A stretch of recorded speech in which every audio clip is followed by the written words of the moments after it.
Help Highlands donate to the Good Plus Foundation when you buy Highlands for Kids cold and cough medicine. One purchase for one donation, up to 100,000 bottles. Claims based on traditional homeopathic practice, not accepted medical evidence, not FDA evaluated. Replicon Radio, bitch. We gonna give it to you whether you like it or not. This is One-Eyed Jay, and you're tuned into Replicon Radio, where we say whatever the fuck, whenever the fuck we want, motherfuck.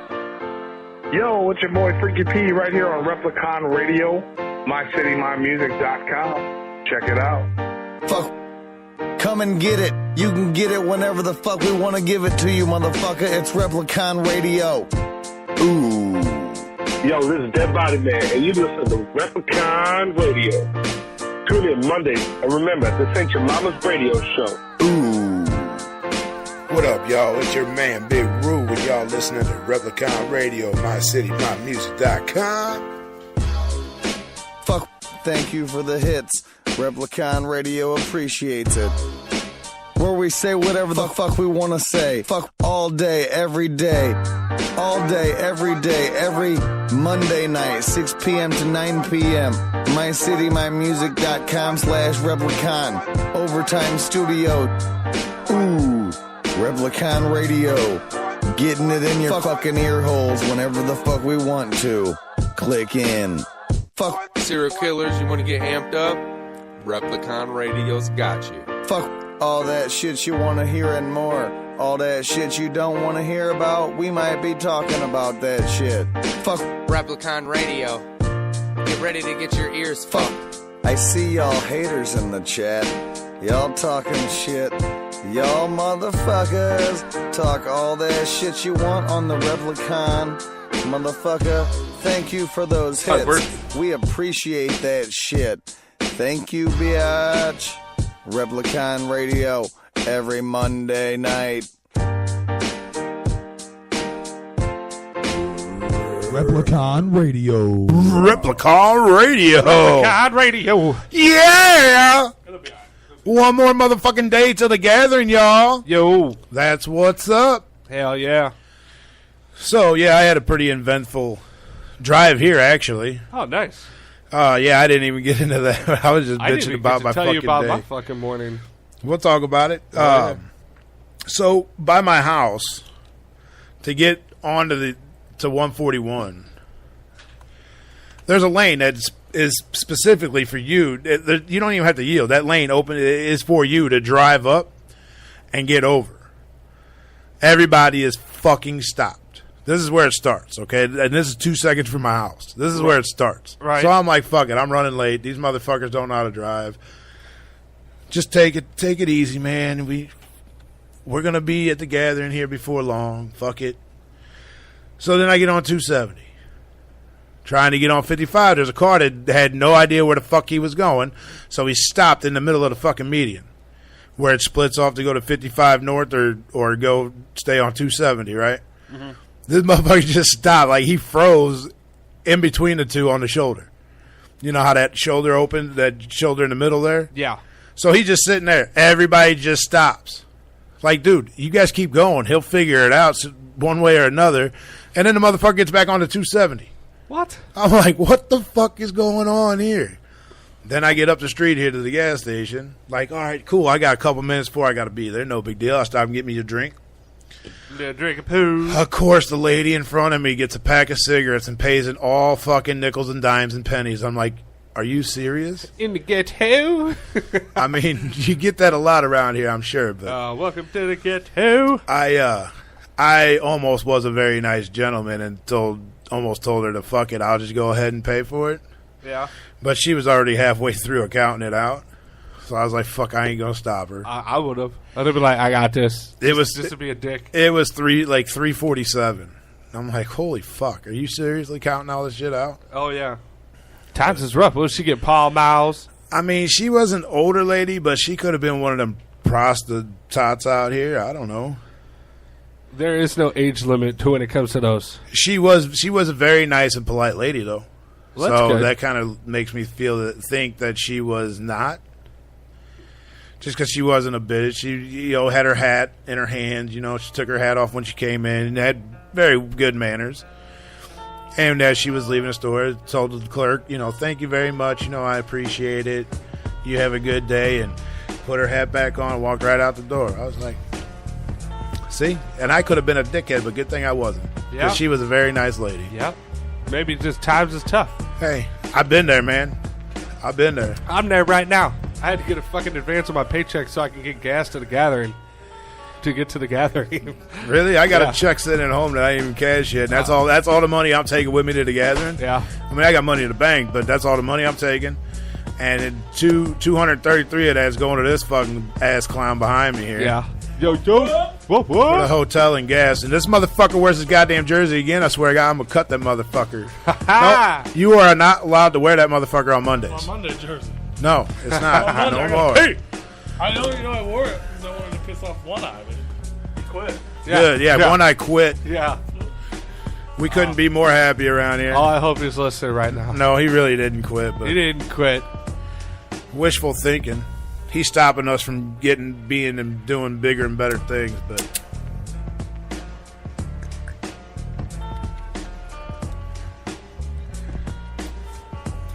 I almost really want to be a dickhead right now, but I'm not. Why?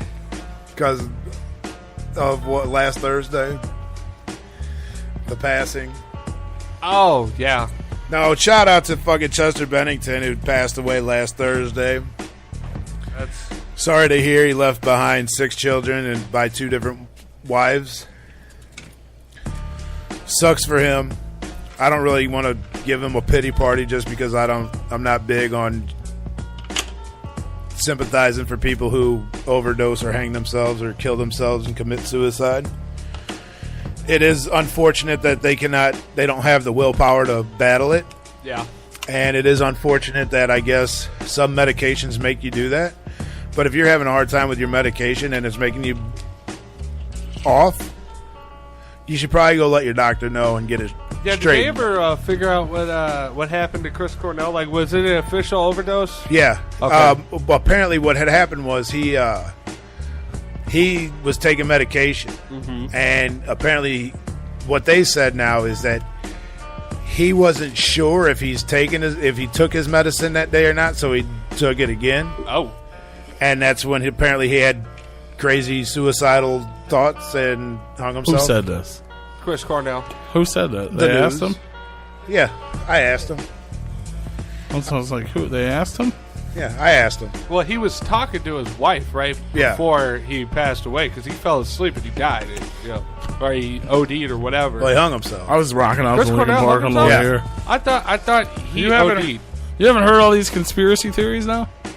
Have you heard all this? I've heard a couple of With the Illuminati and Chris Cornell and Chester Bennington were like really good friends. Yeah, absolutely. Like really good friends. And his birthday was Thursday. His birthday was the day Chester Chester hung killed himself. himself. They hung himself pretty much in the exact same fashion.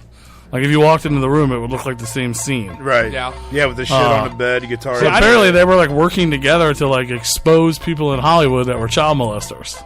Oh, nice. Because Chester was abused as a child. Chester the molester? Yeah. I don't know about Chris Cornell, but I know Chester is like openly admitted being abused as a child and shit. So they're saying they're like investigating these things as murders. Because they were like so exactly the same. Yeah. And who knows if it's legit or not, but there's like a big conspiracy theory that it was like Illuminati or like, people in the fucking secret society Hollywood trying to stop them from doing what they were about to do. And like exposing people that we know. I mean, that don't really make sense. The fucked up part is I've heard about shit like this in the past. Right. Oh, yeah. Like in other situations and other celebrity deaths, and like people were about to talk about the same type of thing. So who knows, man? Yeah, it's kind of crazy. It's kind of a fucked up world that we live in, apparently, I mean, This shit happens. It does. But who knows, man? Like, what I'm saying? I get what you were saying about the, people. A lot of people were saying that they don't. A lot of people were calling him like a coward and shit because he has a family and. Yeah, dude. Yeah, I seen them, and I was like, you know what? Fuck you. That's bullshit. You don't put that on the internet, okay? You can have your thoughts. I mean, I just blared mine out on fucking air, but I mean, yeah, it's sad. It's sad that you had a rough time and you can't fight it off. But in all reality, man, come on, dude. You had it made. That's what I don't understand. Yeah, you like, had it fucking made. And maybe I need to put myself in that spot to understand it. I don't know. Yeah, see, I didn't even hear that Chris Cornell hung himself. I thought he died. Really? I thought I would have heard something about it on the radio. I mean, I don't watch the news or anything like that, but still. It was on. I heard it on the Point back in May when it happened. I didn't hear anything following up after he died. It was like, he died.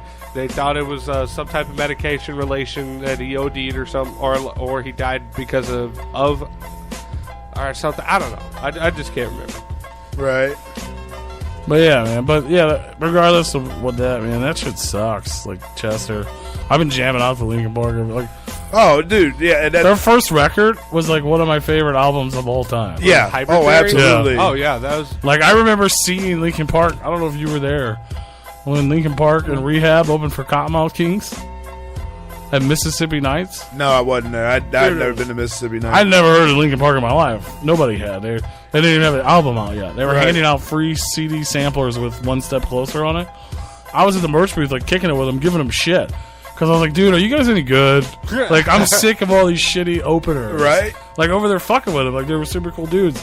That was one of the greatest shows. Like, that's when Cottonmouth Kings was, like, still fucking amazing. Like, High Society, maybe it just came out. Yeah. And Rehab and Linkin Park opened for them. Wow, that's crazy. Mississippi Nights. Wow. And yeah, I remember I went to Vintage Vinyl. I went to Vintage Vinyl, like, I don't think it was like, I don't know, 3 or 4 months later. Rehab's Southern Discomfort and Linkin Park's Hybrid Theory both came out on the same day. And I went to midnight release at fucking Vintage Vinyl and bought it, man.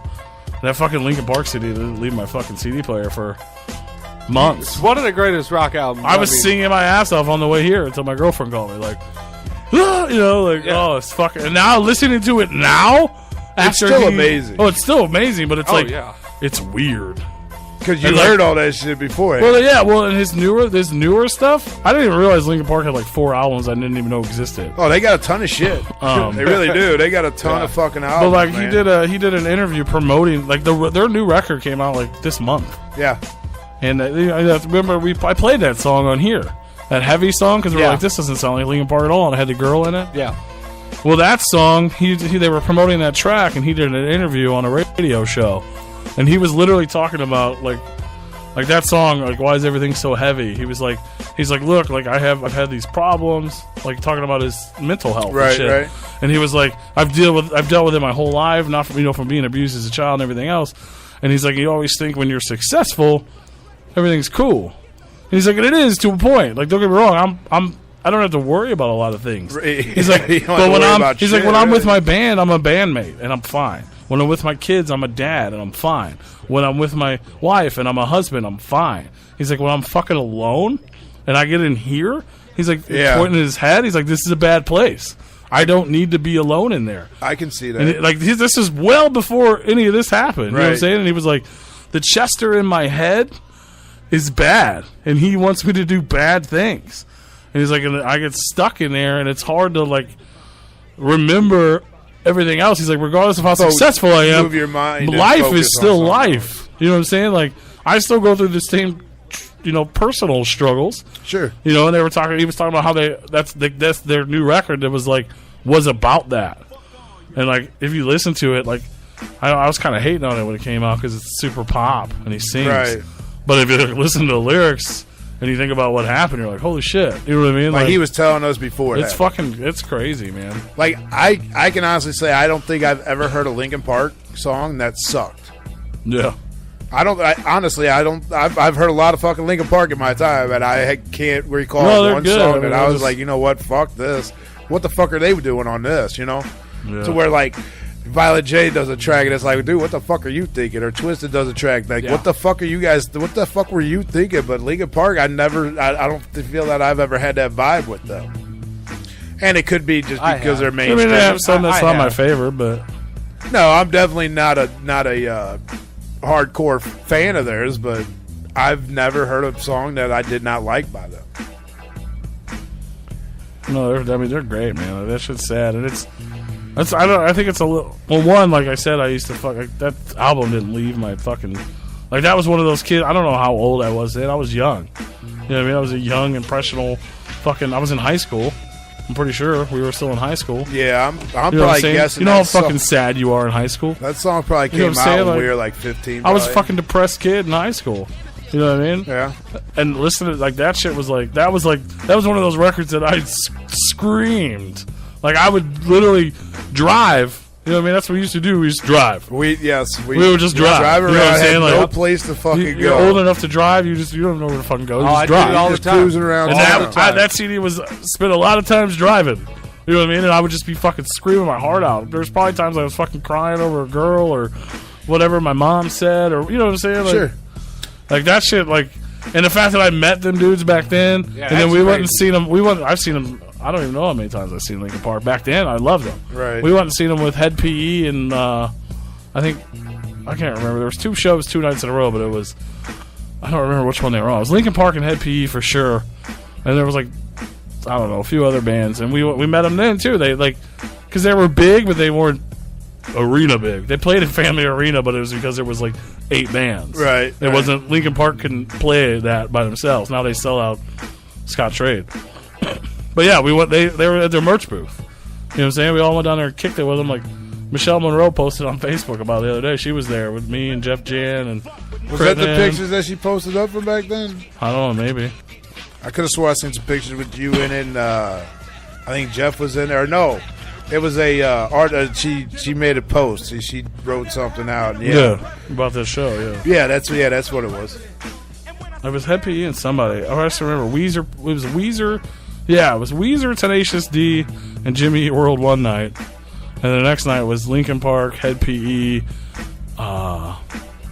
Like somebody, I keep thinking Damn Dirty Apes, but that's Gorilla Voltage. But it was something a similar band, Guanu Apes. That's what it was. They were like a one-hit wonder back then, and it was that was awesome, man. Now that's another band that I really you don't hear too much from them like really anymore. But Head PE, dude, they were the shit back then when they. I mean, they're still around. I just Yeah, saw they were them not pretty that. big back I just then. went and seen them not that long ago. Will FM opened. Oh yeah, was that the other day? No, I missed. No, I went to that. That was the first time I actually got to watch Will FM. Yeah, I was thinking about going, but I'm like, bro, if it was like on a Thursday, I'd Bro, be like, I didn't no want to go at problem. all because it was a Tuesday. I had to go to bed, Yeah. but I was like, I gotta go. I've tried to see the dude 3 times, and I always show up after he performs. Well, this time you made it. And I early. made it. I made it. I've seen it perform before. It was dope. Yeah. He was good. I think you were with me when Head PE came out with that. What was it? That Suck It Up. Was it the blackout? Blackout? Yeah.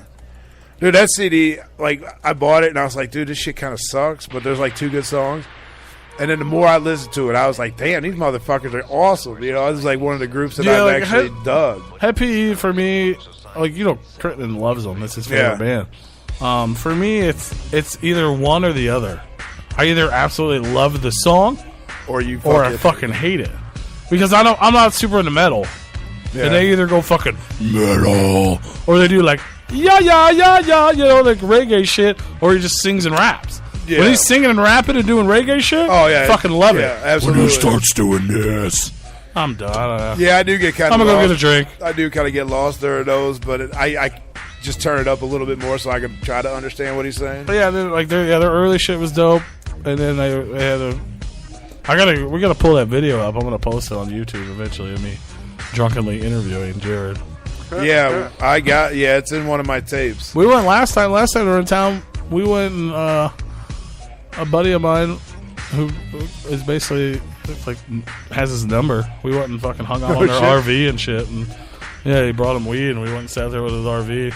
He's super old in person. Yeah. Oh yeah. He was old. When Like we he's had that old. drunk He's an interview old guy, with but him. when he's on stage, He looks young and as he's fuck. fucking. I mean, he fucking Yeah. rocks it out.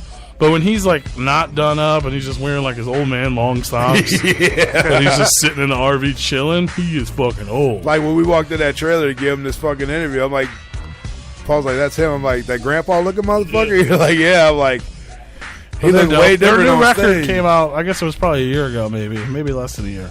It's really good. Now, Revolution. It's super chill, and he had another kid, and it's a lot about his family and shit. Yeah. Like, it's a really good album, like from top to bottom. While we're speaking of albums, I'm gonna tell you thank you. By the way, Okay. You're welcome, by the way. I got that Young Wicked sitting in the fucking CD player, and I'm listening to it, and I'm like, you know what? This motherfucker can rap. It's dope. It is a dope. badass album. One song I particularly like, and it happened to be probably my favorite now, is Blau. Yeah. Track 8. I don't know why. Monoxide and Gmo. Maybe that's why. I don't know, but just the first verse on that with Young Wicked is just. I'm into UFC, and I know exactly what the fuck he's talking about right at the beginning of that. So it was like I was like, holy fuck, dude, that is fucking awesome what he just said. I don't know. Yeah. Shout out to Young Wicked. Yeah, so I'm definitely. I re-listened to our interview the other day. Did you? Yeah, just because I like it. I am definitely a fan of his now. Now, maybe when the Axe Murder Boys get together and do something, I hope don't it's good. know. I hope I have a different opinion on it than I do now. I'm not a fan of Axe Murder Boys by any means, but Young Wicked is fucking definitely killing it. I don't. Maybe it's his brother. I don't know. I think his brother just too cocky, too arrogant. Maybe I don't know. I could be wrong, but He's not, man. That's just like an image they tried to give him. Yeah, and then I put that into consideration. He's a cool dude. He's not the best look past rapper, it. but he could have gotten better. Fuck, Young Wicked got way better. Yeah, he did. He definitely did. You know what I'm saying? Like, yeah, dude, that CD is definitely. I'm glad I got it. I'm glad I bought it because I was thinking twice about getting it. yeah. Shout out to everybody sharing the link. Shout out to Dirk Manning for sharing our link out. Hell yeah, we got Dirk Manning coming up We here. got Dirk in a little Manning bit. on the show. No one knows who that is.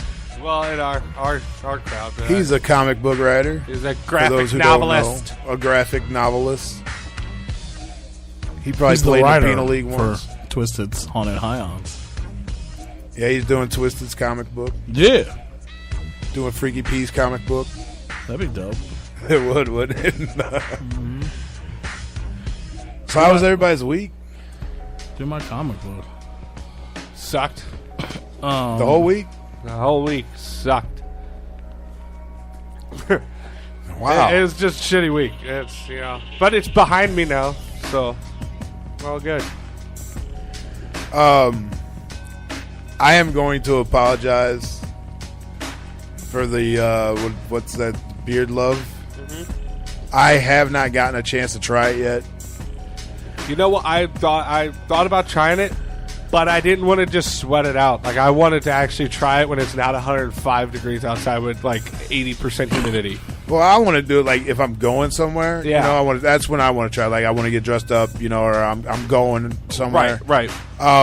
This weekend I was helping a neighbor out. I was doing shit at my house and hot as fuck outside. I mean, I definitely gonna try it, and I really wanted to try it, and then I was like, it's kind of a waste if I'm just gonna be outside sweating my ass off and working, and who's gonna really enjoy it? I mean, I will enjoy it, but I want everybody else to enjoy it too, and be like, hey man, what the fuck are you wearing? Then I can spread the word. Yep. You guys got I sent you guys all the directions, right? Yeah, I got it. Thank you very much. Yeah, that was the only thing that I wasn't really sure on because of the wash and the actual scent, so I didn't know, you know, which goes Process. first. Yeah, the process. The proper process. That's what's up. Oh, yeah, I went and saw Will FM Tuesday, the day after the last Shout show. out to Will FM. It was good. Yeah, we It's love you, man. entertaining. We don't hate you. We love you. We love you, brother. I know my attitude just kind of strikes you the wrong way. I get it, but that's just me. Strikes everybody. A lot of times I don't know what to do with my hands, so it's a little awkward.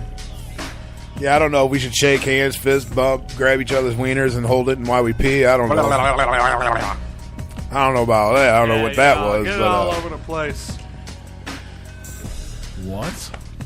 Yes, Red Riddles. It's for the last 2.5 weeks. It has been Oh, almost 100 fuck. degrees every single fucking day. oh, yeah, and that's just the temperature. That's not counting the humidity. Yeah, It's got the the worst heat was, index has been up in the 110s.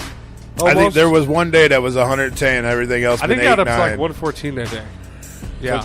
Yeah, that shit is whack. We finally got some rain yesterday. thank God. Saturday. We finally got a little bit of rain. Not really a whole lot to help, but it definitely knocked it down to 90. Oh, yeah. Yeah, we're happy that it got knocked out today. Yeah. We were talking about how cool it was today, and keep in mind, it was 95 degrees today. Right. We were happy that it was that cold. And yes, you can tell it that 5-degree difference without the dear heat God. index, without the humidity. Yeah, you can definitely tell a difference. What? Yeah, it got so hot that the power was going out in certain places. Melting shit. Yeah. Now, That's hot. Now I didn't have That's freaking the experience of the power going out. My power was good, Yeah. but I heard a lot of people were without power. Ours flickered one time, and we were like, You're still without power? That Damn. motherfucker said it was supposed to be up, what, Sunday night? Damn. Boom. No, that's not really a boom. They giving you a discount or something? Yeah, right. Everybody be yelling for discounts when the power goes out. It's like Pop! Fuck you. Speaking of that, Discount, Pop! Let me tell you what they say. All right, when you call and when your power out, they explain to you as kind as they can. yeah, right. We're not charging you for this. Yo, no shit. Yeah, You ain't charging me because I ain't using it. You fucking assholes. That's what they say. So you got to accept it or Right. deal. You know what I'm saying? You can't You do don't- nothing about it. If y'all got Ameren, How about who you the charge fuck- before There you ain't get that nobody else motherfucker that turned you back use. up? Yeah, who the fuck don't have Ameren? You know they charge a fee for being a customer. I believe it. A customer fee? Are you fucking kidding Yeah. me? They charge you for And using that they're shit. the only company. You know, right? Yeah, I mean, Yeah, that's why they do that. Ain't that a monopoly? yeah. It is, You, it is. That's what I said. you on- not supposed to be able to monopolize anything. Yeah, That's it's weird crazy. when I go out of town and I see multiple, like Like solar electric shit? places and different electric companies. It's like, well, that's weird. Yeah, where the fuck we're can I get forced. one of them? Yeah, we're forced into Ameren. Fuck you. Yeah, you don't have a number to call somebody else. Oh shit, they're gonna cut the power. There it goes. There it goes. Man, fuck Ameren. While we're at it, fuck Facebook. I just want to say that Yeah, my week was every time I get a chance. My week was good, I guess. I did a What bunch else of did I do? sweating. I worked. I went to work. And then on Saturday, I went to work. Sounds like you need a fucking break, homie. Fuck, man. Then I went to work today, and I got more shit. By Wednesday. Yeah. Yeah, you better hit your draw, motherfucker. I was close. And then apparently I had 2 backouts. Oh. And he's like, well, you're jeopardizing your job. So you're hold on. jeopardizing your job. So if you don't hit it, you're fired? That's what he's saying without saying it. How the fuck can they just fire you without... He's like, well, it's not just that. It's this and this and this. I'm like, dude, I've never not hit my draw. I've taken 1 day off since I've worked here. 1 fucking day off. Right? It was a Friday when I went to Juggalo Day. 1 fucking day in February. And how many people, like, don't come in? People take off all the time. People don't come in all the time. I'm like, what the fuck? Why you giving me shit all of a sudden? Because you're there every day. Because you show up every Fuck day. that shit, You set man. a precedence too fucking high. Bullshit. It's pissing me off. And he waited to piss me off 15 minutes before I left. You fucking whore! You need to do better. I can stay late. Like, no, I can't fucking. I got shit to do. I'm already here fucking 85 hours every fucking whatever. Leave me the Yeah, fuck right. alone. That's Fuck, crazy. man. So you had 2 people back out. You almost hit it, too, huh? I mean, I'm still real fucking close, but So you need, what, 2 more? I don't know, it's all about. It depends on the money. It's It all about depends on what they markup. spend? Yeah. So if you get that, then you can take Tuesday off. When you hit it tomorrow, you just go ahead and leave it, right? Yeah, but all right, peace. Right? Yeah. Fuck you, boss. I'm out. I hit that shit. We gone. Fucking haters, man. Like, I don't want to lose my job, but at the same time, I want to be like, fuck you. Fuck you. Mark, don't ever ask Jason nothing. One, I don't know shit. Where is he? Is he in the chat room? No. No, Mark's Mark asking said- how he gets a flyer. One, I don't know nothing. Why are you asking One Eye? I don't know. One Eye ain't been here in a month. Yeah, right? It's He doesn't know anything. He does. One Eye doesn't even have flyers. One Eye is. Oh, he does it. Yeah, he hasn't even. He's not He even doesn't here. even have flyers. He doesn't have flyers. He doesn't have stickers. Yeah, he didn't get none of that because he didn't pay for it. He didn't pay for any So of them. he and doesn't hasn't get it been here. until he pays for it. Hello, Yeah, Tiffany. you noticed that shit I posted up in our chat, We're right? still not answering Mark's question.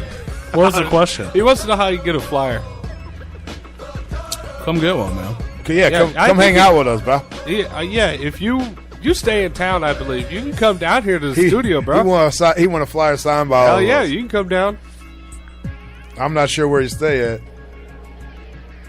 You can donate now to repliconradio.com, and I'll send you stickers and flyers like Dana got, and Joe Christie got, and Dom Pell all got today. Can you send one of those to Cholita, by the way? Yeah, so she donates on repliconradio.com. I'll pay her shipping. I'll pay her shipping if that's the thing. No, just send it to her then. Why do I need to do it? You don't know how to have all the stuff already. You have it too. No, I was talking about don't you have the little boxes in the packages? What? Don't you have the envelopes that you send them in? It's fucking. I went to Walgreens and bought them for like $1. Yeah, you stuffed them full of shit. I just figured you had the shit already. One was $7. One was fucking deal. Send it, shit. You better stop yelling at me. So how many shirts we sell? 3? Mm-hmm. That's fucking 100. 300 shirts. Fucking pitiful. And I already know who bought those. Nobody. Look, tell them where they can buy them at. Where can they buy them at? Springtea.com. Teespring, whatever. What the? Huh? Teespring.com. You can actually just search Replicon Radio and you'll find them. But it's like teespring.com/sales/Replicon Radio. Just search Replicon Radio. I'm a little irritated about that hoodie we got up there. Why? It doesn't make any fucking sense to me. Why you would put Replicon Radio on the fucking top of the fucking shoulder when you don't wear a fucking hood and it's always down. How the fuck you gonna see that? That was that's all Poser Nick's doing. Why the fuck would you put it there? The plan. Did we not think about? Oh look, I didn't go over. I did go over there. Remember I was supposed to go over there and do all this? Yeah, and I asked you what time because I was going to go over there and I help told you out. as soon as I got off work. Well, yeah, you didn't miss anything. I went all the way down there. He was running late. He showed up there about 20 minutes after I got there. I went upstairs, sat at his computer, which I don't know how to use because it's fancy as fuck. Right. For about 25 minutes. And then he finally came upstairs and was like, hey, man, you should probably go. I'm like, what the fuck? Him and his chick are like down in the basement screaming at each other about to break up. And he's like, here. Pulled up a tab. I was like, log in. I'm like, okay. He's like, I'll fuck with it later. Here's fucking $10 for gas.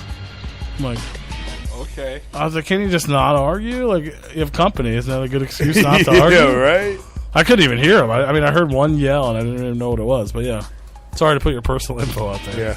But then he did it all the next day, and I was just like, do one like this, do one like this. He didn't listen to anything I said, but I was just like, okay, whatever, they're up. Like, why would you have the dyno on? Nobody knows what that fucking dyno is. When you see Replicon and then the dyno, that's what, it's cool, we got it. And we can, we'll fuck with it, we'll change I don't know we'll fix it. Do we get a good portion of what Fuck no, hell no. I think it was like $4 a shirt or some shit. I don't know, you showed me that shit later, or before. I mean, we could jack up the price as much as we want, but we can. But $600 a shirt. But yeah, no. I expect to be reimbursed. As soon as they fire me from my job, I can spend more time doing stuff like that. Yeah, right. Fuck, and I can make it look cool. I expect to be reimbursed for my shirt. But reimbursed by who?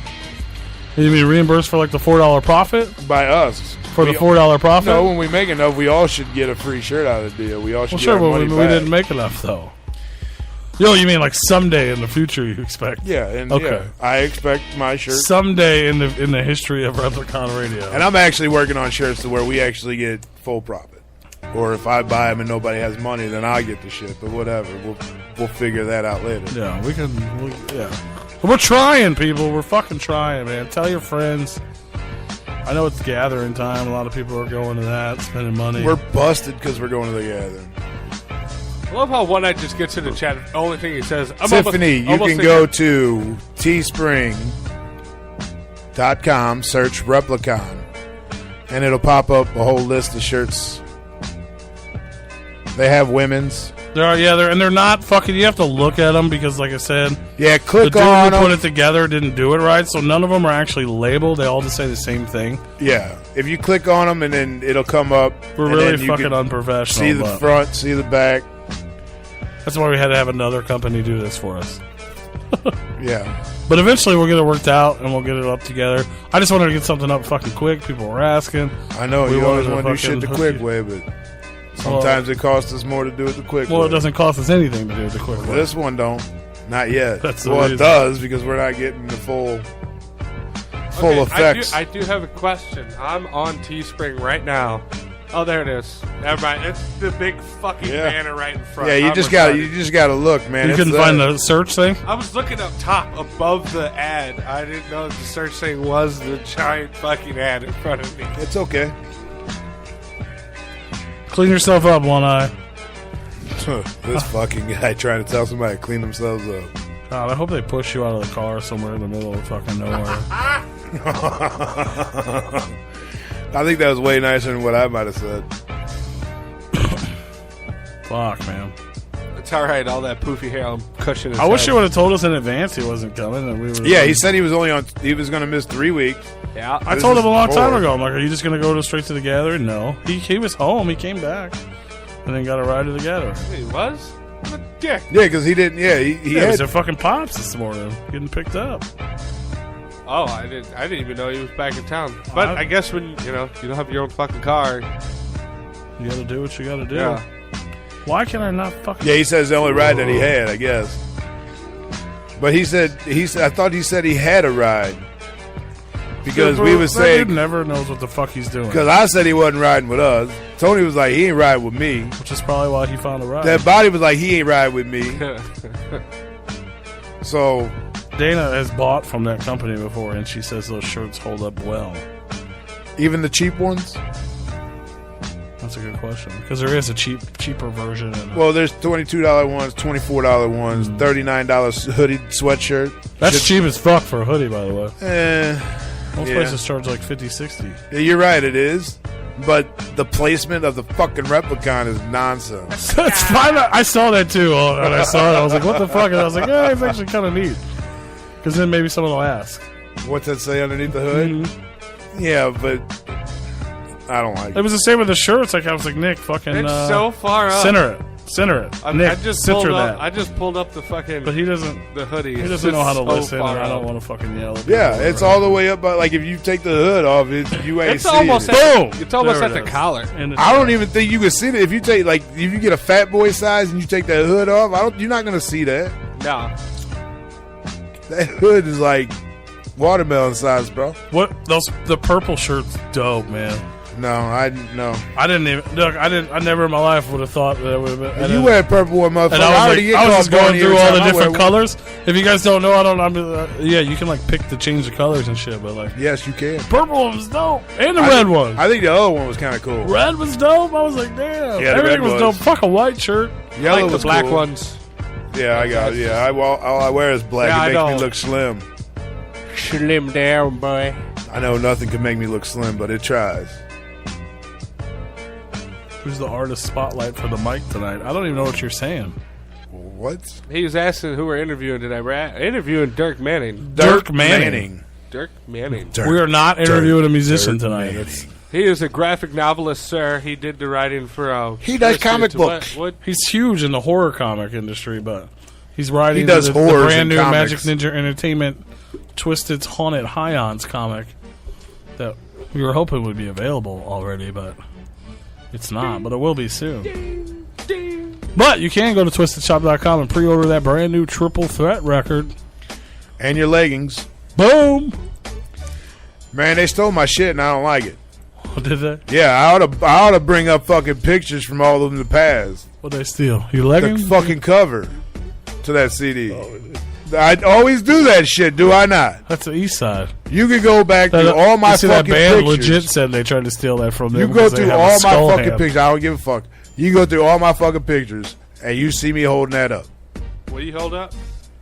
Yeah. The shocker. The fucking cover.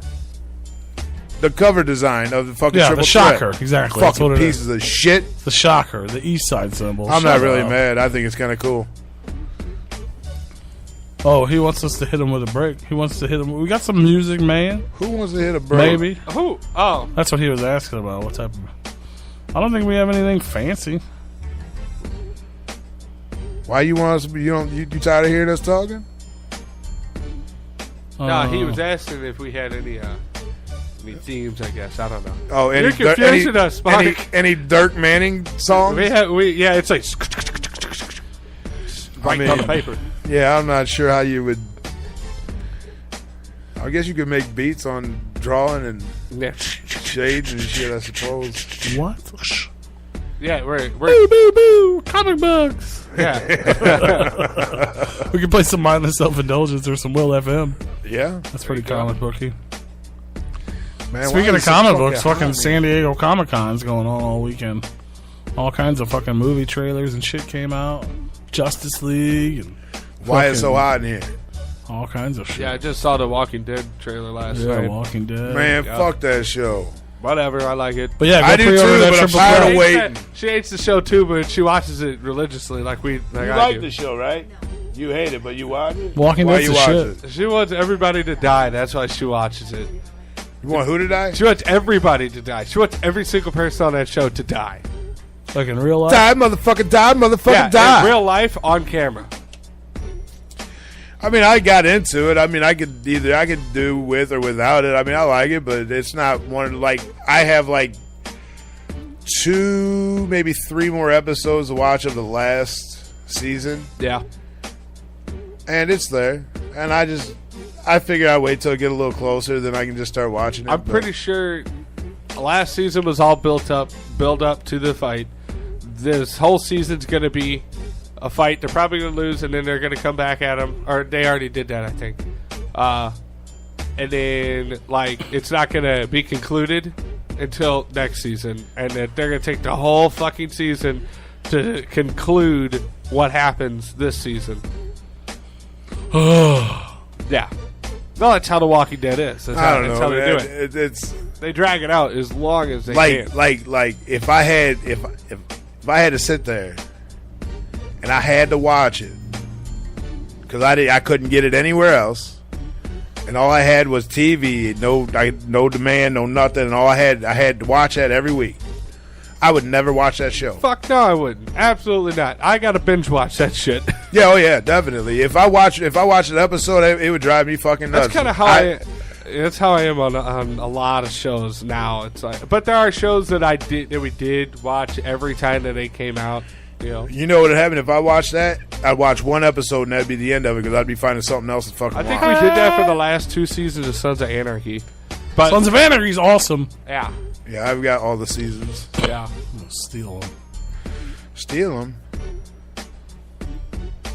Fuck, why not? You fucking broke all the CDs I had downstairs. Might as well steal your DVD. Like, yeah, you might as well steal this fucking Sons of Anarchy while you're Sons at of it. Anarchy. Fuck, Sons of Anarchy. Sons of Anarchy. Hey, anybody got that Duran Duran in their fucking playlist today? You know Duran Nah. Duran.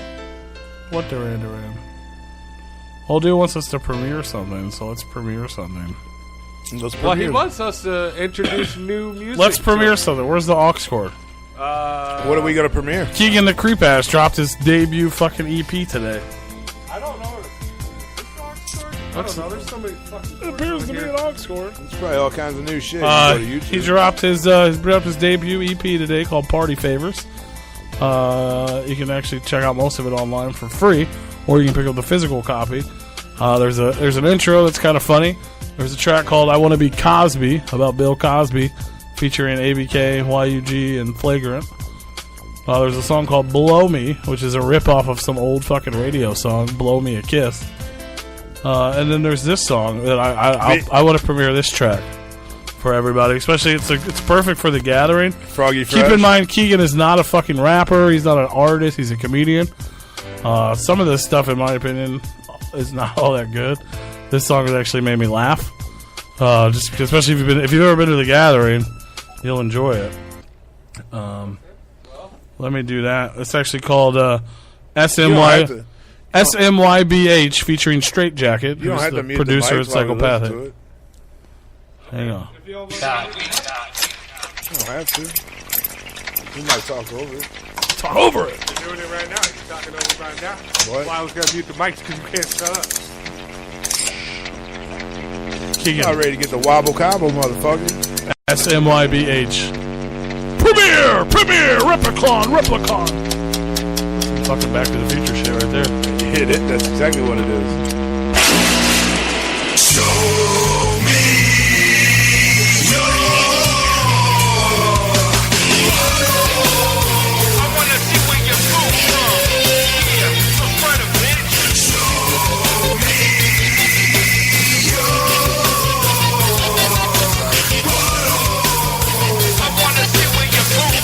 See where your poop comes from. Doing the people with that third one go. When that mystical, magical, bleach butthole. Let me see you spread them cheeks, show that leather Cheerio. 20 asses in a row, down and let me feel the hole. You see a fine bitch in public, you know you better scream. Show me your butthole, do you know what I mean? When you be chilling at the mall or when you at the gathering. Show me your butthole is the anthem we sing. Take offense, it's a sign that you find you got that heart-shaped booty, wanna hit it from behind. Show me that dirty little thigh, say it over and again. Show me your butthole. Keegan's funny with that's straight jacket rapping, by the way. Not Keegan. Butthole. I wanna see where you come from. Yeah, so spread a bitch. Show me.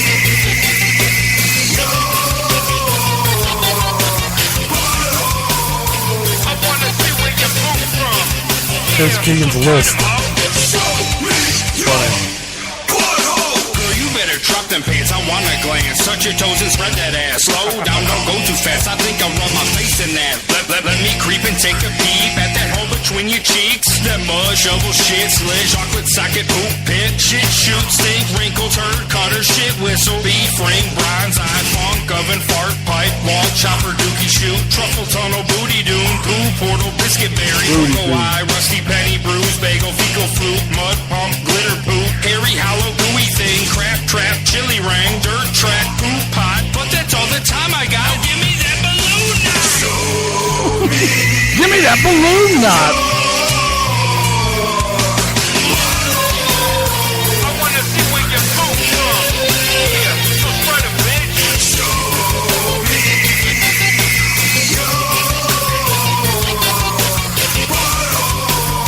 I wanna see where you come from. Yeah, so spread 'em all. Show me. Oh my fucking god! It's like my theme song. Show me your butthole. Yeah. So that's a little sample, a little flavor for you guys from dope. Kicking the Creep Ass debut EP, Party Favors.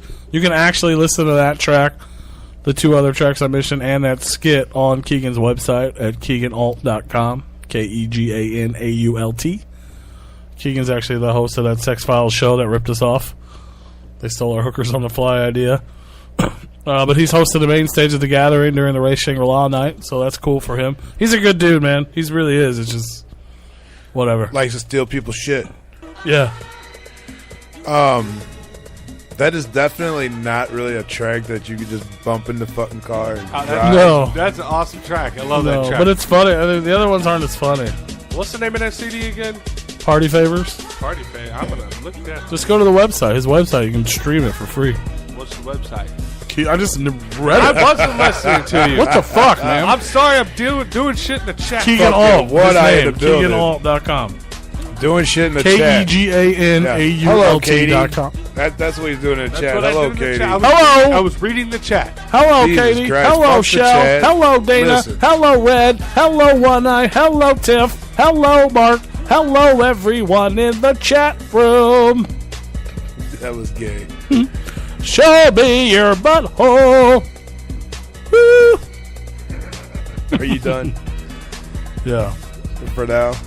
Well, yeah, there's I Want to Be Cosby, where ABK, YUG, Flagrant, and Keegan are rapping about how they want to be Bill Cosby. I figured you'd enjoy that one, Ro. With my Bill Cosby shirt? Mm-hmm. I almost With wore your that Bill today. Cosby shirt. Do?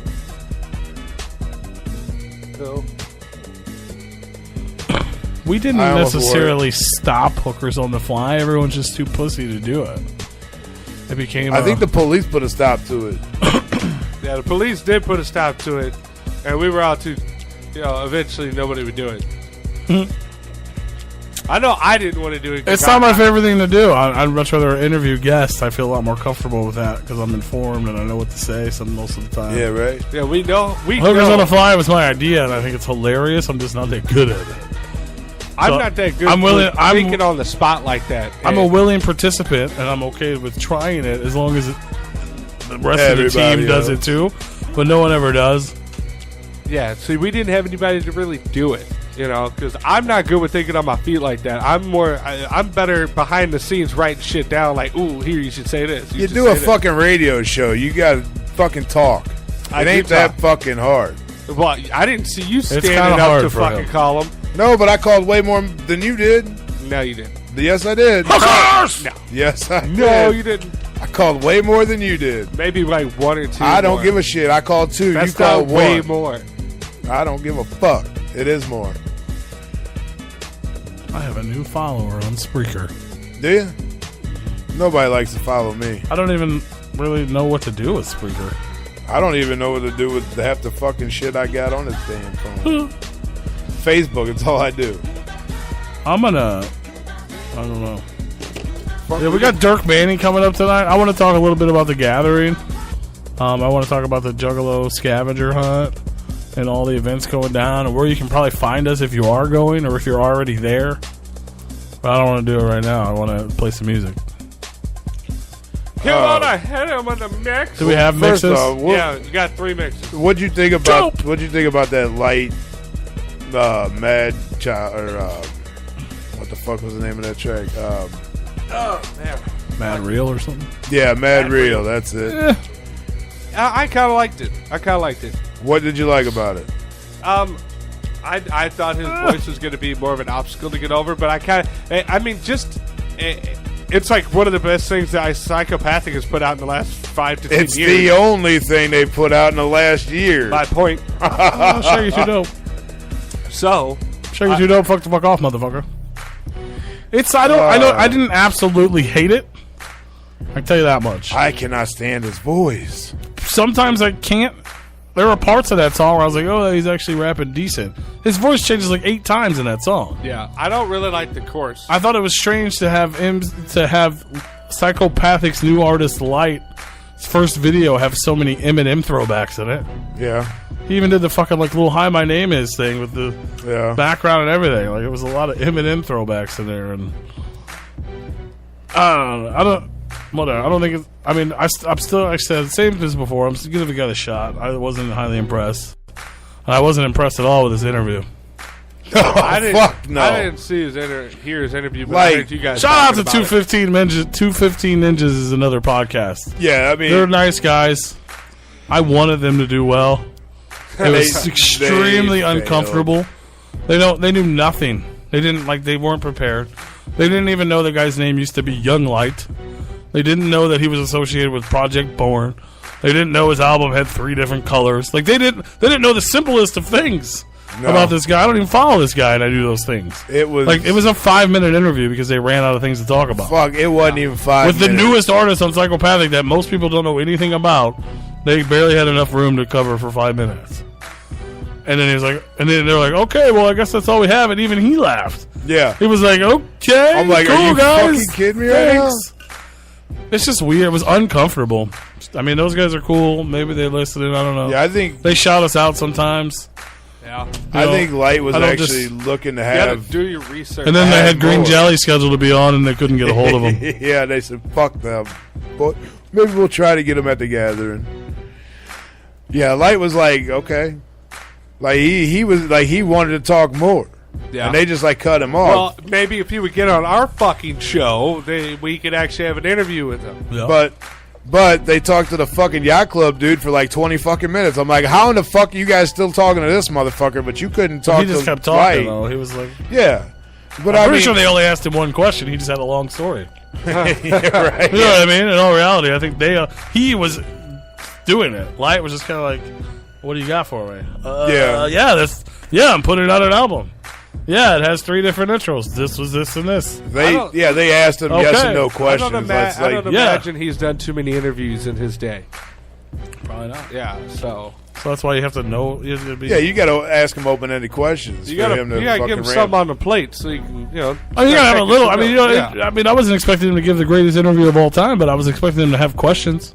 I was expecting more to hear some sort of research. I was expecting more than just to hear about. I have an album coming out. They hear about all the things we already know. Yeah. No. I want to learn something. I want to learn about you. Like, that's what we were talking about like last week. You know what I'm saying? Like, we interview a lot of people we don't know a lot about. But by the time we're done with it, like, we know a lot. Whether I like your music or not, or even if I've given you a chance, after I sit here and talk to you and the way we talk, and it's like we were talking to Suicide. We didn't really listen to his music. Right. He seemed cool dude. Yeah. Like, if I hadn't heard his music, I want to go listen to it. Oh, absolutely. You know, then there's going to be a new opinion formed after that, whether I like it or not. That's purely up to your opinion. Right. But the idea of you got to know this person, you learned who he was, where he came from. Let's go check it out. Same with Wicked. Like, you know what I mean? If you hated him before, maybe you listen to our show and you're like, he actually seems like a cool guy. That was me. Because I didn't like shit. And then all of a sudden we talked to him and I was like, man, he really don't seem like that bad of a dude. Yeah, and they you know what I mean? I wanted them to do that. I want to be fans of other people's shows, and I want to. Oh, absolutely. You know what I'm saying? I know we're not the fucking greatest at anything. No. You know what I'm saying? No. So, I know, but we put that show to shame. But I do fucking research when I interview Which I didn't people. like. I don't know anything about Dirk Manning, bro. I don't know anything about comic books. I know he's writing Twisted's comic. That's what I knew going into this today. So hopefully by the time this show ends, I'm gonna know a lot more about Dirk Manning, and I'm gonna know a lot more about comic books. If not, then you failed. Then I failed. But I did research. I tried to learn about him and find fucking intelligent questions and things that he's done in his career and things that I think maybe will lead into more, detailed discussion about things he does. You know what I mean? Right. And came up with solid fucking. Even if it's not a solid question, I have like a solid statement where I'm like, what's up with this? What's up with that? How's this work? What are you doing? You know what I mean? Like, they didn't do that. They didn't do that shit. Right. Fucking do your fucking homework, guys. Well, even he's like, I did my homework. What homework what? you do, bro? You asked him the same. You asked him what everybody knows. They did ask him how he got signed with Psychopathic, and all he said was, "Well, I did a couple of shows back in the day, and then I did the Psycho rap battle or whatever, and then what else? Another show or something, and then that's how he got signed. Light got signed. Horrible.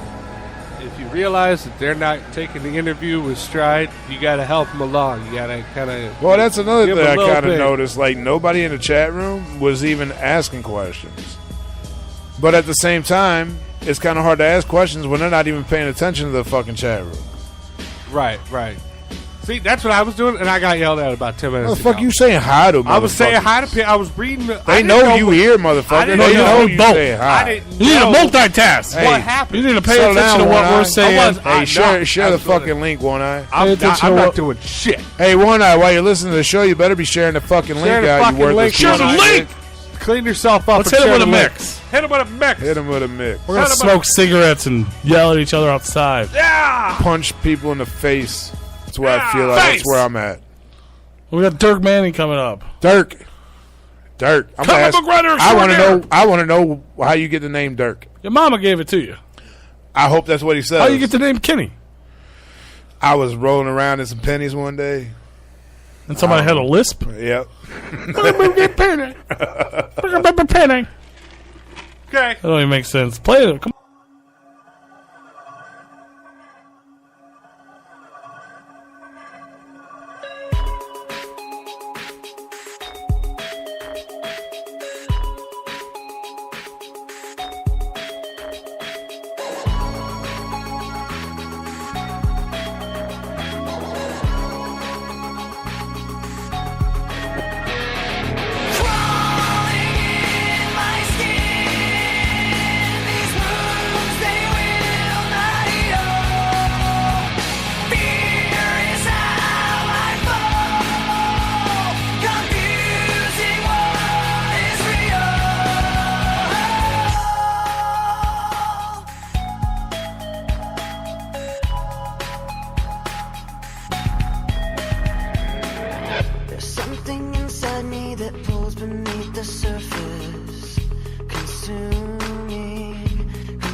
controlling.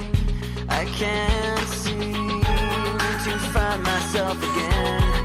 My walls are closing in. Not a sense of confidence. I'm convinced that there's just too much pressure to take. I felt this way before. So insecure.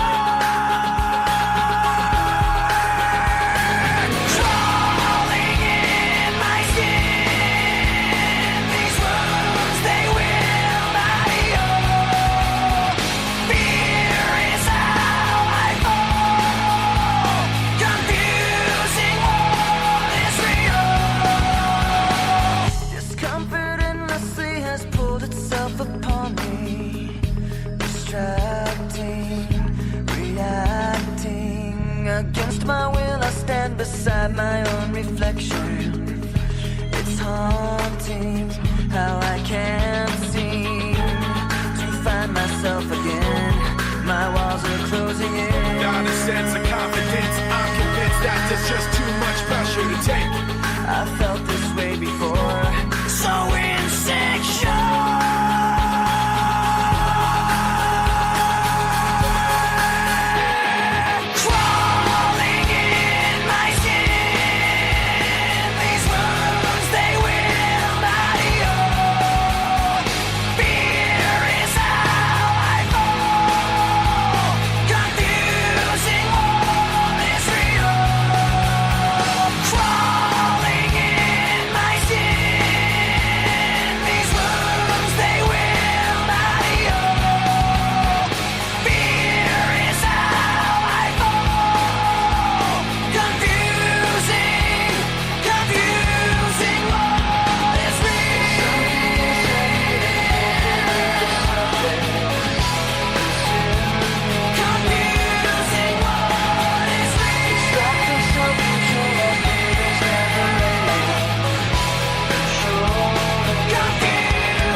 Replicon Radio. Dedicated to the Golden State.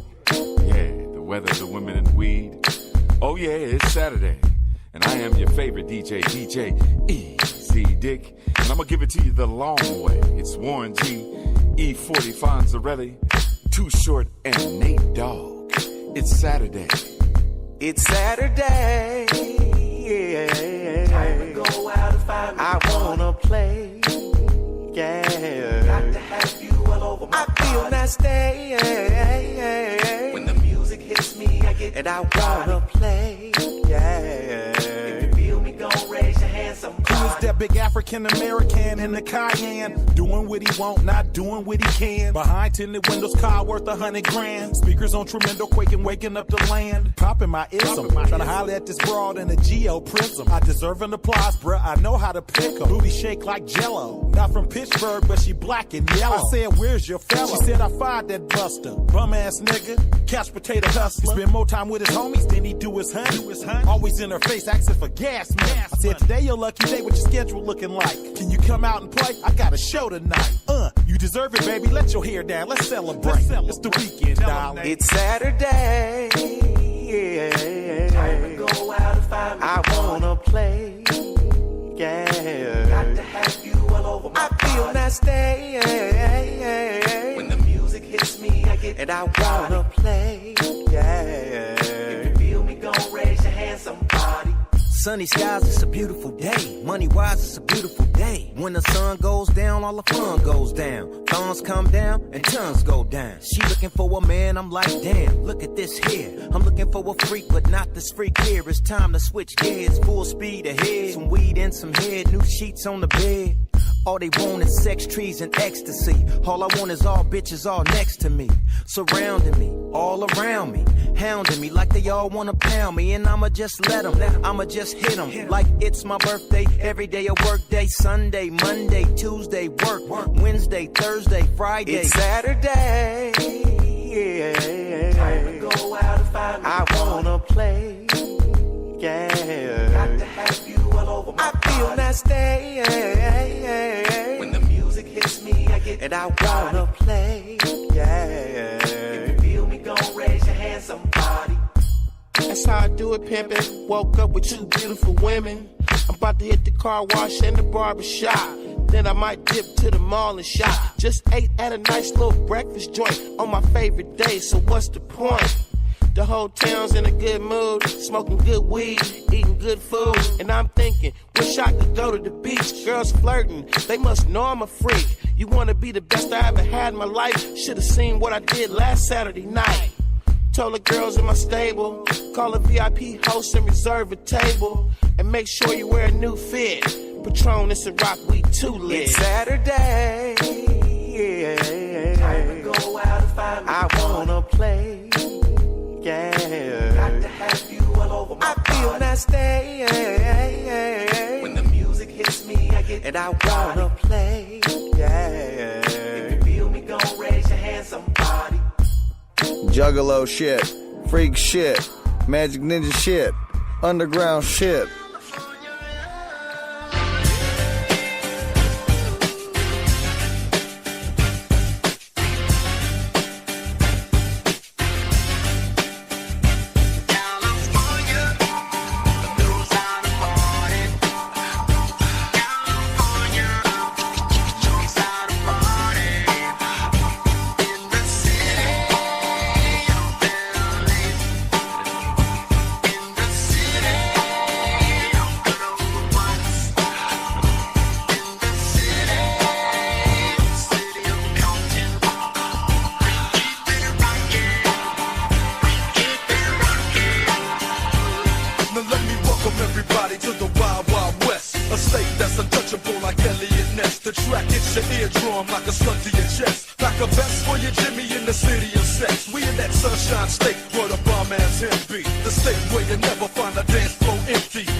Beach in the house. Yeah. Oaktown. Oakland definitely in the house. Frisco. Yeah. Frisco. Hey, you know LA up in this. Pasadena, where you at? Yeah. Inglewood always up to no good. Even Hollywood trying to get a piece, baby. Sacramento, where you at?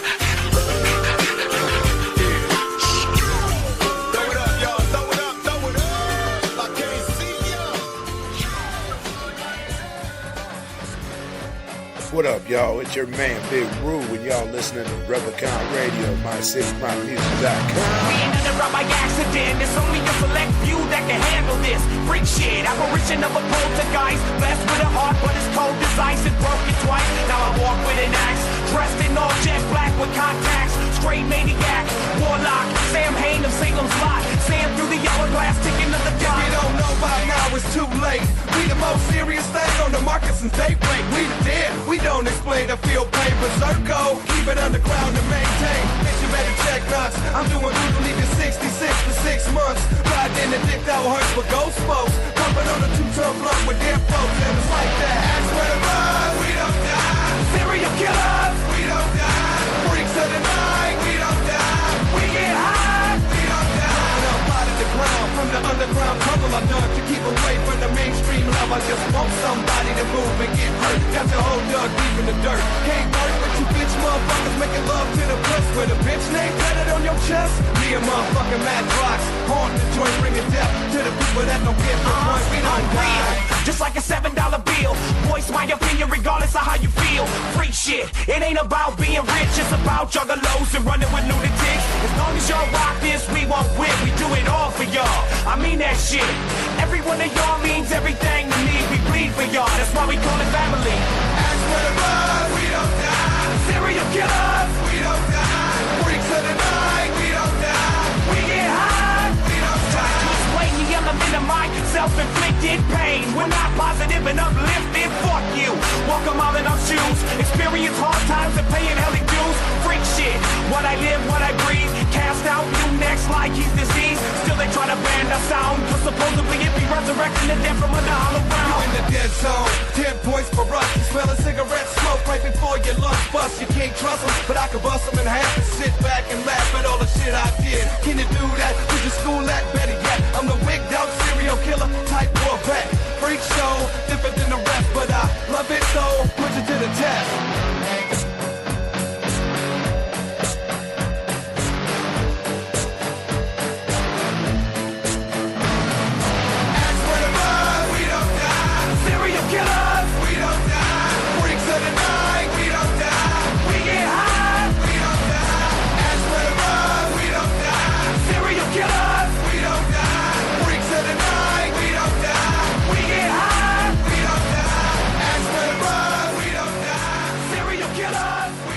Motherfucker, thank you for those hits.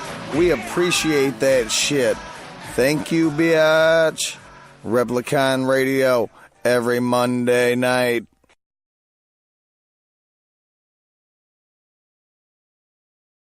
What? That was a short 4 minutes. Yeah, it's because You he turned the fucked my mics mix on? up. No, the mics are. I didn't fuck with the mics. The mics are on. You never turned them off? I did turn them off. Oh. Yeah. So now we're back? We're back. Hey. We're back. Hi, everyone. Hi. Hey. Hi. Hey. Fuck. What up? Yo. Where's the... There it is. Oh, now I feel so much better. There it is. We'll turn it up. Raise that comfort level Come up. with me, Hail Mary. The Gathering of the Juggalos starts Wednesday. Oh, shit. Are What you is going? What? Are you going? Yeah. I am not. I'll be there. Yeah. I will be there. The whole Replicon crew is going to be there. One of them's already there. Of course, because he's off the show. He doesn't need to do the show anymore.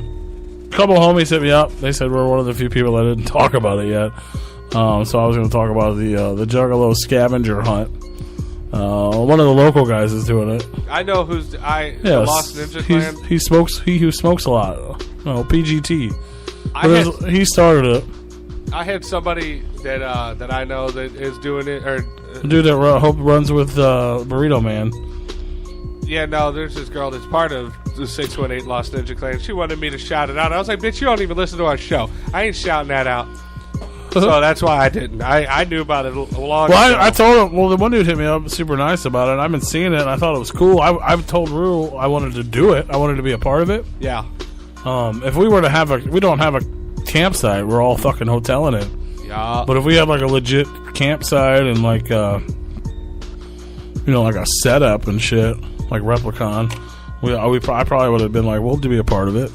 But it's dope, man. The whole idea is just like to go around and meet people. Like that's the whole point. But they made it to where there's like raffle tickets and all that shit. I'm trying to pull up all the specifics on the deal here. But yeah, those PGT guys, he who smokes a lot, Donnie Thice, local cat. The cigarette always sells cigarettes for $5. A lot of juggalos know him.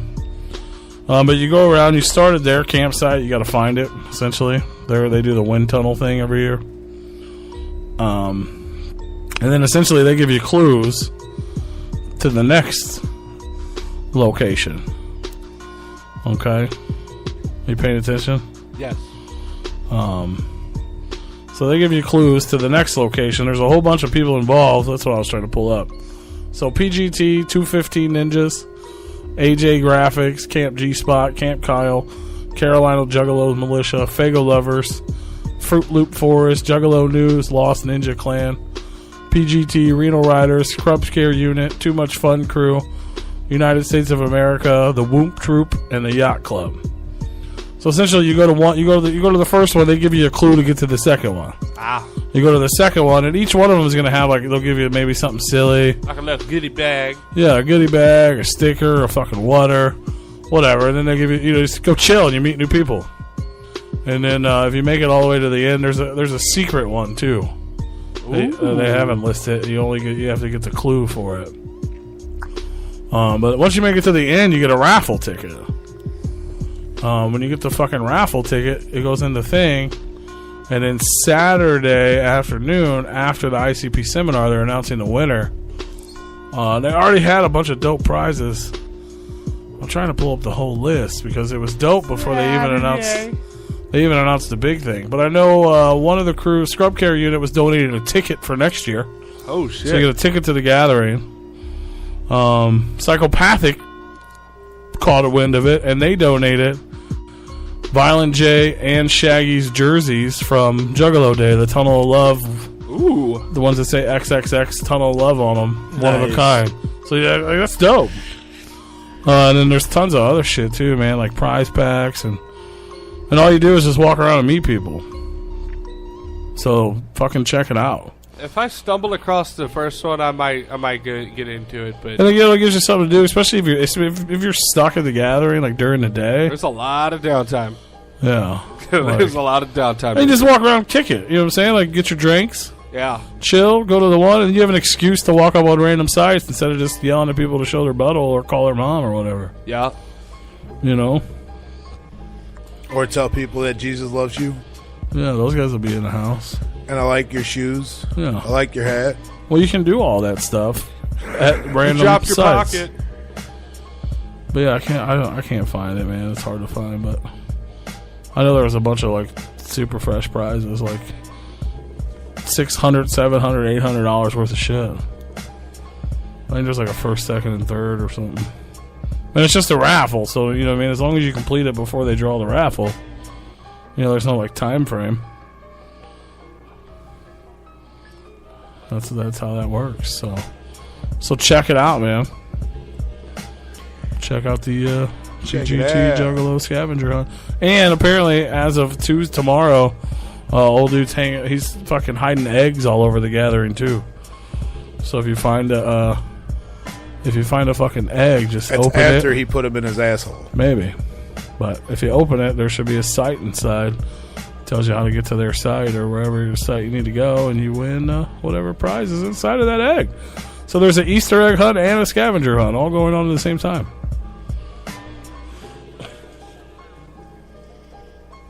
So check that shit out, yo. What the fuck are you guys doing? I'm telling Mark that he should probably download the Spreaker app because he's having problems every time he has a notification on his phone and it fucks up the feed and all that shit. I'm telling him to get the Spreaker app. That's what I'm doing. I'm doing more shit in the chat, bro. Why you fucking yelling at me? You were yelling at me earlier about it. You want the Wombo combo, don't you? Keep talking. Wombo Hit him combo. with the Wombo combo. Hit him with that Wombo combo. I don't have the Spreaker app. I do. It puts a notification to your phone that we go when we launch our live episode. Boom! Does it? It Yep. probably does that when they launch the fucking. Does it say Nope. boom? It only launches when we Wow. when we go live on Monday. But when they launch that 24-hour thing, Yeah. that's live. Nope. It doesn't notify me for that. What else is popping off, man? The fucking Bedtime. gathering. Bedtime. Fuck yeah, it's bedtime. I hear you. Oh, yeah, fucking drunk. Oh, fucking day. Of course you do. You already are getting there. No, I'm not. That's water, bruh. Yeah, right. That's why you want some what, son? Want some No, water? I don't want none. I don't That's drink water. after people, son.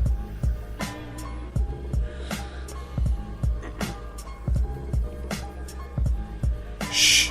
Be quiet. Okay. We're hunting wabbits. Get the fuck out of here. We're hunting wabbits, guys. Wabbits.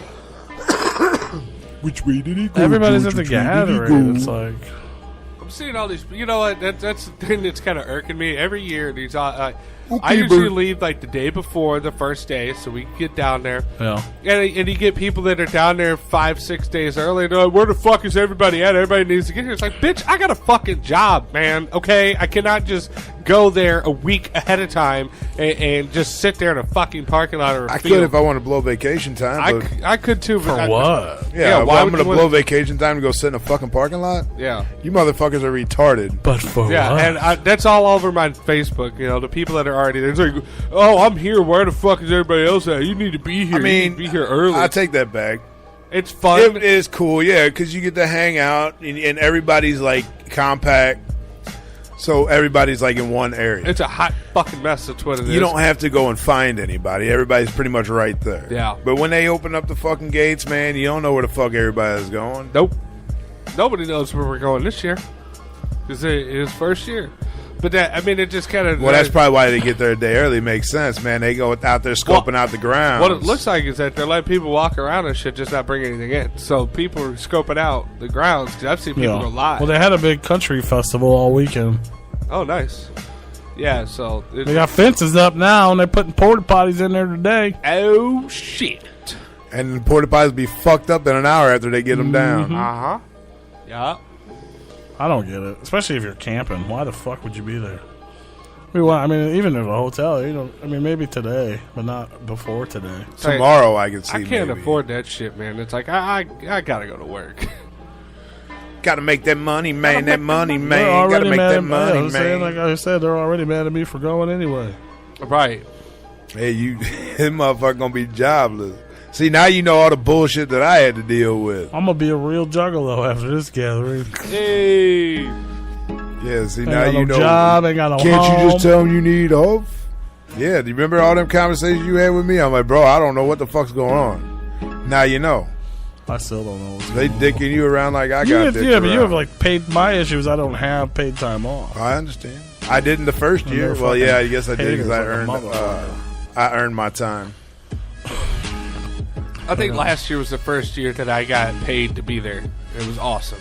Oh fuck! I've been getting paid since the Yeah, but 10th grade. I don't know what motherfucking time we're gonna be there, but if you want to catch me anywhere, I don't even know where the fuck I'm gonna be. Look for the drunk guy rolling around in the fucking dust. I'll be at fucking Body Bag Syndicate at 3:00 in the morning. Find me there. I'm gonna pull up that fucking. I'll be at the fucking hotel. Find me at the Renal Riders Purple Pandemonium Liver Trauma Full-Rama Bring Your Mama Night Rider Party. Find me at Shaggy 2 Dope at 3:30 in the morning. I'm gonna be doing body paint at 2 a.m. Are you? Well, fuck, why not? I mean, doesn't that sound like fun? Like get glow in the dark paint and body paint? Maybe. Tell me that don't sound like fun. You can paint your own wiener, dead body, man. I ain't doing that. Hell yeah. I'm going to paint eyes on my ball bag. You can catch me at LSP on Thursday. That could have opened up a whole big old conversation. Upon a burning but we're body, closing Mayday, it. DJ Clay. We're closing that door right now. Booyah, Man, bitches. 21. Huh? That's stupid. I tried to pull it up on the fucking computer and it's just Kevin blurry. Gill Live. We're gonna fucking infiltrate the Kevin Gill Live show from 4 to 6 p.m. There it is. Replicon Radio. We're gonna infiltrate Kevin Gill Live. I don't know. You don't know what? I don't know. I was just saying. I don't know. I'll be a Kung Fu vampire. The first day of Kung Fu Vampire will be a Boondocks. What time you guys leaving? What are you looking at? I'm looking at the timeline. Kung Fu Vampire and Boondocks? Hold on. No, it fucking. I didn't even catch the Boondocks part. I was just like, whatever. You're in the wrong year, sir. I blame Fango Lovers. I typed in 2017 Gathering of Juggalos. That popped up. You got the 17th annual guy. I had 17th annual one. It's bullshit. Hey, I was like, damn, when they announced Boondocks. Boondocks is back. Yeah. Sorry, I forgot all the diamonds in the re-signed. water and all that shit. Forgot all the diamonds in the water? Yeah. They should give everybody a fucking diamond. Okay, here we go. They should give everyone a diamond. That's probably what the fucking emblem is. Or the medallion. No, they've already done that a long time ago. They fucked up. Yeah, that was like the flat little fucking metal piece of shit one. Yeah. I'll probably. I mean, they might do another diamond. They might just do like a 17. Be a big 1.7? Mhm. Like fucking 10 inches big? Yeah. Beaming and 17ing. Yeah! Beaming, 17ing. gleaming, 17ing.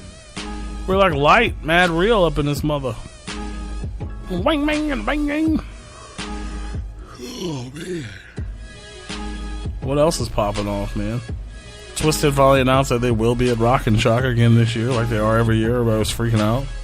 So if you're in Worcester, you can go see them on You want to get into some news? Or? October the 15th. Tech Nine announced the Strange Rain album. They're doing a CD release party in Denver. And they're doing their Canadian tour that they've been talking about forever. Twisted added more tour dates. You guys want to go see Twisted again? I'm already going to see him again. They're playing in Joliet at the beginning of the tour. I want to go to that. And now they just added Kokomo to the 29th. Isn't that like a Saturday or a Sunday or something? Like Tuesday. That? That's a Tuesday. It's a Tuesday in Joliet. It's a Tuesday here. And now they just announced a Sunday in Kokomo. Yeah, but a Tuesday here I can get away with. I can use a vacation day for Wednesday. What about a Tuesday in Joliet? Ain't gonna You can't use a vacation day on a Wednesday? But no, I can't because I don't get off work until 4 o'clock. It's only 3 hours away. Yeah. It has to be 7 o'clock by the time we get there. No time to drink. No time to party in the parking lot. Figure all the stops we gotta take would probably be like 8, 9 o'clock. It's not about partying in the parking lot. Oh no, it's all about the partying in the parking lot. Parking lot party. We can have a parking lot party. You ain't partying until you party in a parking lot party. Right? Parking lot parties. I don't know, man. We're lost tonight. Yeah. We're in gathering mode. We're in like fucking. It's like time to go. Like, come on. No, I got 10 more hours left to fucking work. I don't know how many I have. I have 0. I am on vacation as of right now. Whoa! These fucking dogs. What the fuck? It sounded like they were like running up the stairs or something. So did you guys hear about the Cujo upstairs? The workhouse over there off of Hall Street down here in St. Louis? Nope. About all the protests? You hear about the protesting going on? I heard about protests down in Loop. No. The protests in the workhouse over there. I saw the guy get killed on 55 today. That's fake news, man. Ain't nobody else talk about it but the fucking internet. I watched it live on Fox Facebook. Yeah, that's fake shit, man. It ain't real. Yeah, they shut down the highway to shoot at each other. Ain't nobody else even talked about that. No radio, no TVs, no nothing. There was the news. It was Fox 2 it's News. fake. It was Fox 2 News. Somebody tapped into that shit, I'm telling you. It was on like 8 other news channels. Was it? I ain't see shit. I saw your post about it, and I'm like, Whose okay. post? Yours? I didn't post about it. Somebody posted about it. These guys got fucking pizza, and we don't have any pizza. Give them a 10 spot. This is bullshit. Is this what you guys feel like every week? Oh, this is terrible. Yeah, so apparently they're protesting this criminal workhouse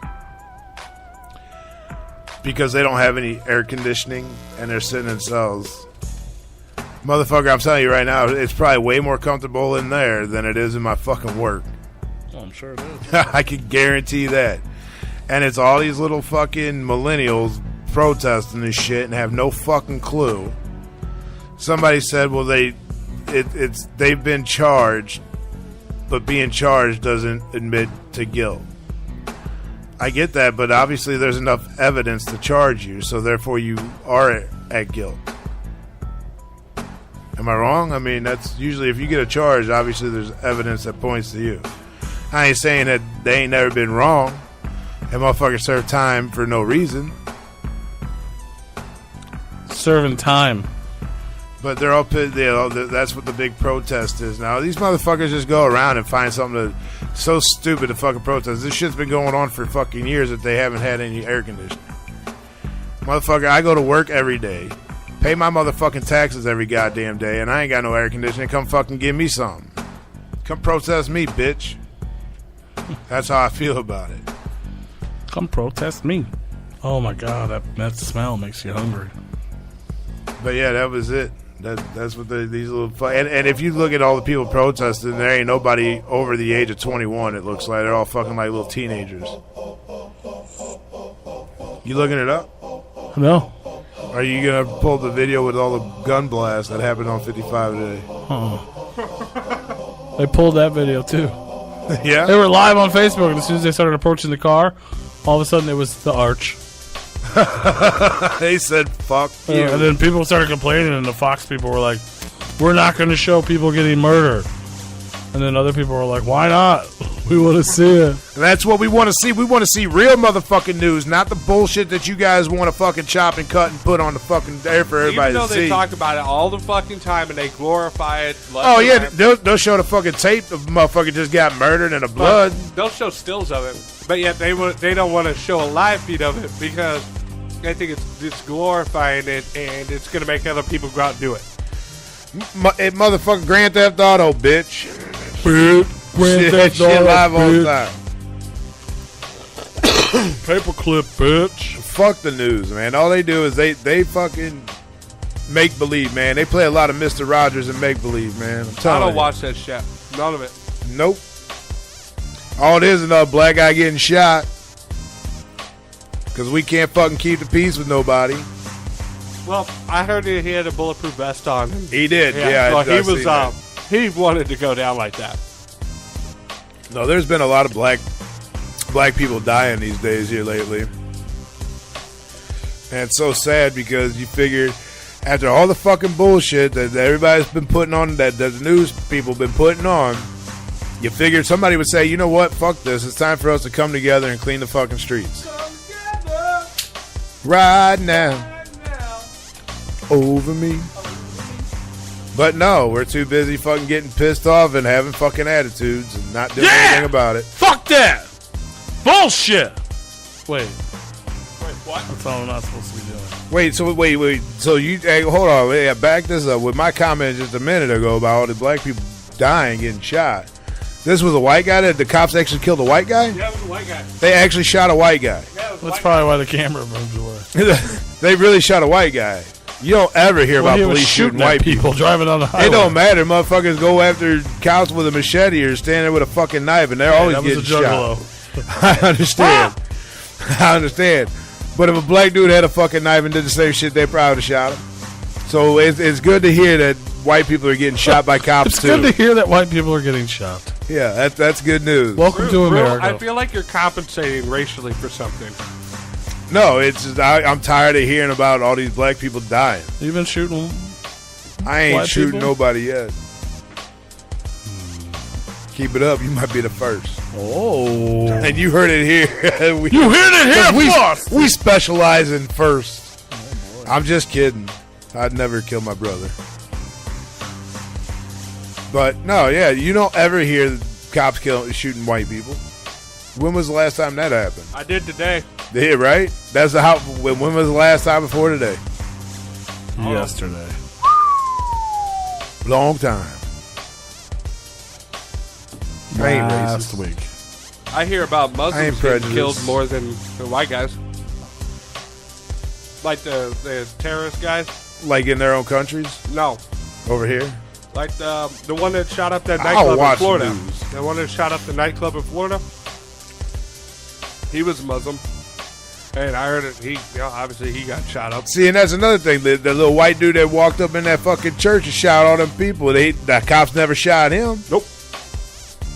Why the fuck you ain't gonna shoot him for it? Why? Because he's out there killing people, man. Fuck that. You just walk up in a church and start blasting, you should be shot too. Yeah, I agree. I think they caught him after the fact, though.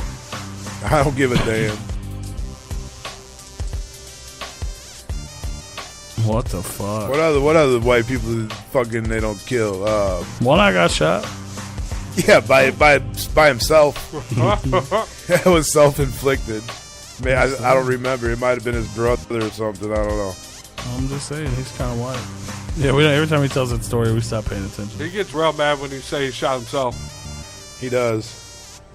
Less than 20 minutes until I appear live on Replicon Radio to chat about my comic work, including the upcoming... Oh, shit. What is he just going to tweet or something? Yeah. Just get a notification? Yeah, I got it. I finally got a notification. A tweet. Hey. Was it a tweet? It was a tweet. Oh. Am I the only one that got that? My phone doesn't notify me like that. I have not got a notification. That would be annoying.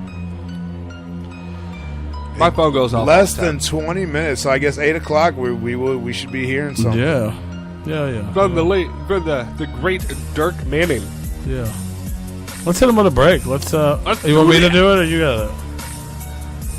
You want me to do it or you got it? I mean, you can do it if you want. I kind of want to save your mix for last. I have two. Yeah, he's got I have two another mixes. 3 because fucking stupid fucked it all up. It's not quite 15 minutes. I got it. We'll take a quick break. We'll come back with Dirk Manning. All right. Let's He just said it wasn't quite 15 minutes though.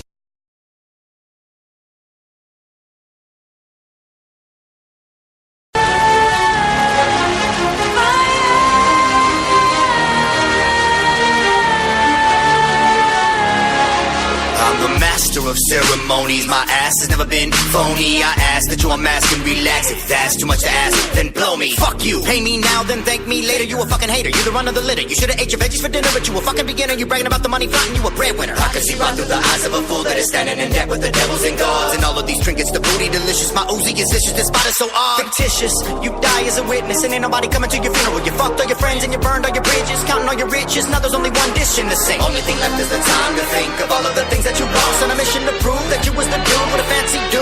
Flossy shit with a spineless crew. A Catholic schoolboy is tighter than you. Ain't no rules, the game's infused, the lanes are bruised. I raise the roof, just trying to educate you with nothing but proof. Watch what you say, watch what you do. 'Cause everything will come back to you. Watch what you say, watch what you do. 'Cause everything comes back to you. 'Cause everything comes back to you. Yeah, Blacksmith. Okay, way before before, the metaphors, the global tours, and all this rapping. I was in the middle of a social war, had to record my course of action, my thoughts of fraction, my source of passion. Stems from a place of impulse reactions. Every misstep was a misrep, had to invest, never waiting on your compassion. I'm man enough to admit my flaws, put a flame to a lie and it will get thawed. Every single opinion is like a mist or fog. People want to pretend and attempt for applause. It's plausible if I pause and pull, then my paws will pull apart all your limbs. I seen how this industry kills and eventually rips you to pieces from all your friends. And the very minute you try to replenish, some people want to diminish everything that you work hard for. When you finally get a foot in the business, they want to hop in your business, jump on your dick like they do parkour. But I'm too hardcore to reduce R4. Somebody that want to put me in a noose, I'm bored. The very thought of you rappers that want to get out as you get burned by the flame I infuse, I'm sure. Watch what you say, watch what you do, 'cause everything will come back to you. Watch what you say, watch what you do, 'cause everything comes back to you. 'Cause everything comes back to you.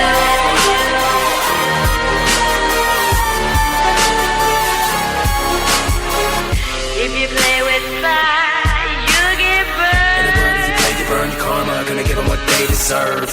If you play with fire, what up, you get burned. What up, Blacksmith? Yeah. Do you really wanna play with me? No. Ignite the past and explode any hopes of containing me. Wrong. You better watch how you came at me. Whatever you do affects you, you're chained to me. So whenever you take aim at me, you take aim at you. The same thing to me. Bang, bang, when it bursts in your brain of you. What have you done what a Kurt Cobain would do? Trying to skip a link in a chain of food. Boy, I'm Mr. Pink to these grays and blues. I get a change of mood when I sip the drink. Disperse the curse and equip the gink. Ha! Let's be honest, I'm half bad, yes. If you really want it, you can have that mess. Let it roll like the good times. If you stay on my good side, you be hashtag blessed. Everybody trying to win. Truth is, I'ma have to lose. One path to choose. Everything goes around, comes around, and what you do comes back to you. Rah! You know, that's how the truth go. They pretend they can bend me like Zuko. Someone try to get around me like loopholes, but cross me and burn up fast. I'm finna turn up gas. Watch what you say, watch what you do, 'cause everything will come back to you. Watch what you say, watch what you do, 'cause everything comes back to you. 'Cause everything comes back to you.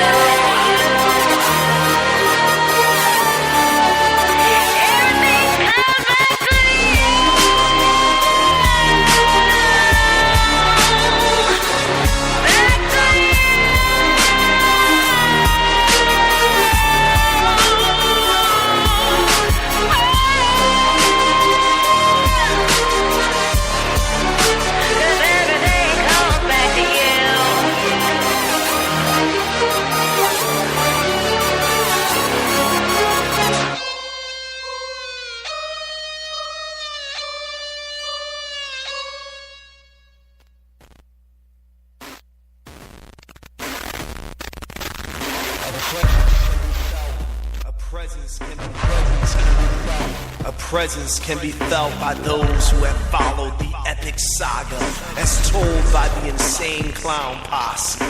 It is a presence that is synonymous with the crumbling of time itself.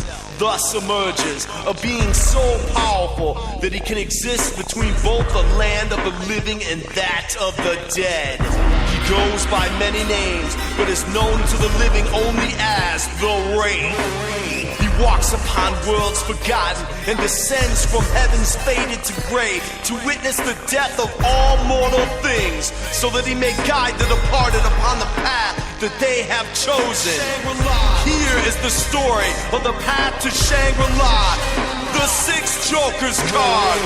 Only now will we truly understand the meaning of the saga. For this saga all along, each Joker's card is actually none other than the echo of our lives. Well, hello, boys and girls, come on and see the show. It's the mystical, magical, great dark carnival. Don't bother looking for parking, get rid of it. It ain't like you ever coming back, you fucking idiot. The carnival of murder's only when you about to die. Right now, motherfucker, you about dead in the sky. So come and put your soul upon the murder, go round, and we'll strap you down and spin you into a blade. I got a spike for your neck with my ninja blowgun, because I beat a juggernaut, a lot of shogun. I swings my sword down and split you in two before you even fall. I bitch smack both of you. Welcome to our carnivals, 50,000 juggalos, freaks and weirdos and killers at our shows. I'm just glad we down with them, hate to be young, and have a juggalo shedding my skull for the carnival. Welcome to the show, you love the carnival. Welcome to the show.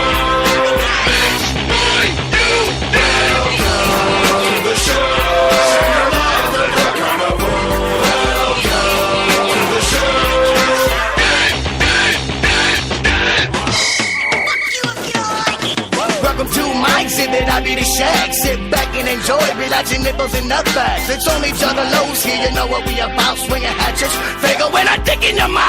So they call us a circus, we accept the role. We've been saying that it's coming for like 10 years or so, and everywhere that we go, from Alaska to Spain, I'm seeing juggalos dancing in a Fago ring. Some of those at our shows feel like carnival high. I seen them jump in the stage and float off into the sky. They ain't never coming back, the carnival has been found, and all we can do is dream about it, smoking them down. I got love for dead people and I hope to die. I got men waiting on me up in Shangri-La. But if you really want to hear the fucking devil's exhibit, the shit is called Run Out and Get It.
I know you hate it, but your night is serrated. Ever since second grade, I've been murder infatuated, morbidly fascinated, so keeping me medicated is probably the only way that I'm ever safe to come play with. Hard to understand, like I'm speaking another language to people who never left them, a body inside a blanket and heave it into a river with heavy shit that'll take it to the bottom. I'm telling y'all, hang with the downtrodden and causing your town problems and feeding your broad condoms full of my cum squadrons. Come from a long column of wrong, so please don't be surprised when you see what my chainsaw.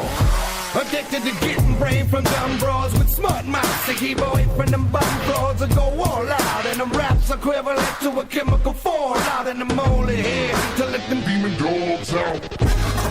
I'm a little bit fucked up in the head. I'm a little bit fucked up in the head. Who wanna see these girls outside of their face, tuck their tongue in work just to see how they soul taste? Fingers through their temples, touching brains as they meditate in the cannibalistic, pessimistic, zombie-like state. Overcome the night, infected by the sickness, my mind's like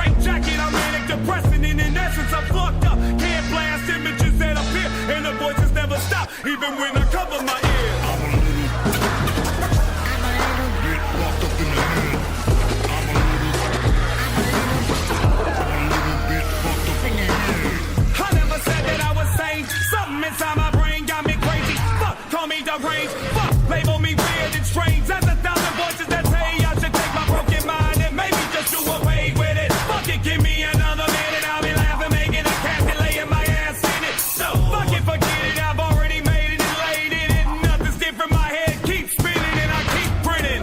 Cause I'm a lunatic laughing right from the beginning all the way to the nut house. I'll be the opposite of winning, but right now I'm only here to kidnap women and children and turn the lights out. I'm giving 100 degrees of insanity, please. Go get your kids and your wife out. It's only seconds until I go get the knives out. I told you I'm a couple bombs short up in my lighthouse.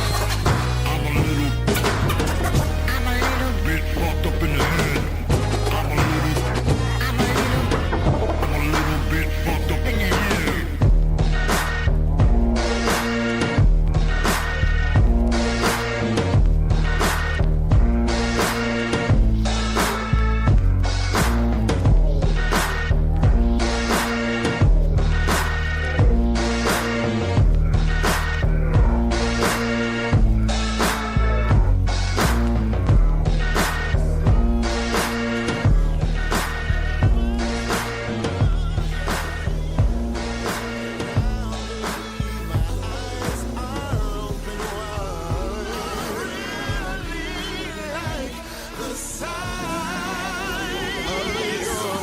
Alright, look, you ain't shit.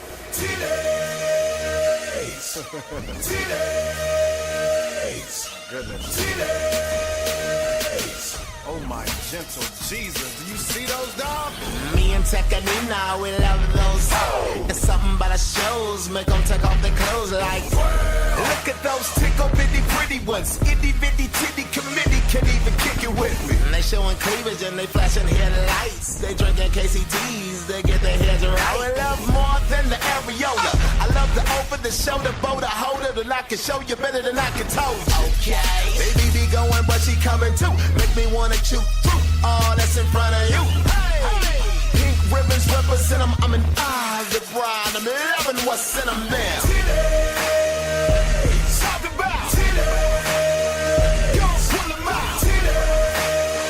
Everybody like titties. Okay. Titties. Titties. Outside. Titties. Everybody. Titties. Mr. Areola, be all around the world, and I rap so good that I fondle them big titty girls. I make her wanna slither, the Nina blow her mind. She know when I get to drinking, I'm gonna give her overtime. See so many titties when I'm touring in Tulsa. They show me cause they dream of me cause I'm on her poster. She fine enough, she'll get the chance to get a little closer. Then I'm gonna be in her belly like a motherfucking Nosa. She can't fit them in Victoria's Secret, cause baby is an H, so her cup is the deepest. If you with your girl and she walk by, can't act like you don't see shit. Not only you, but the lady gonna ask her, yo, can I peep it? Titties. Talk about titties. Yo, pull them out. Titties. Everybody like titties. Okay. Titties. Titties. Outside. Titties. Everybody. Titties. Okay.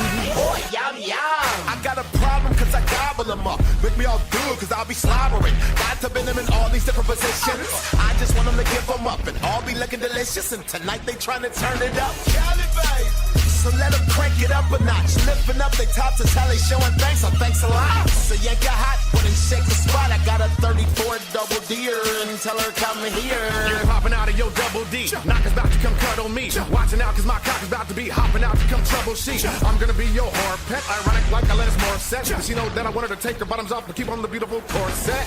If you got them gone and take them out like bada bing. Titties, coochie, I'll take anything madam bring. It's not a thing. I love that she had them gleam. Yo, when God made Eve, what you think the first thing Adam seen? Titties. Talk about titties. Yo, pull them out. Titties. Everybody like titties. Okay. Titties. Titties. Outside. Titties. Everybody. Titties. Okay. Replicon Radio.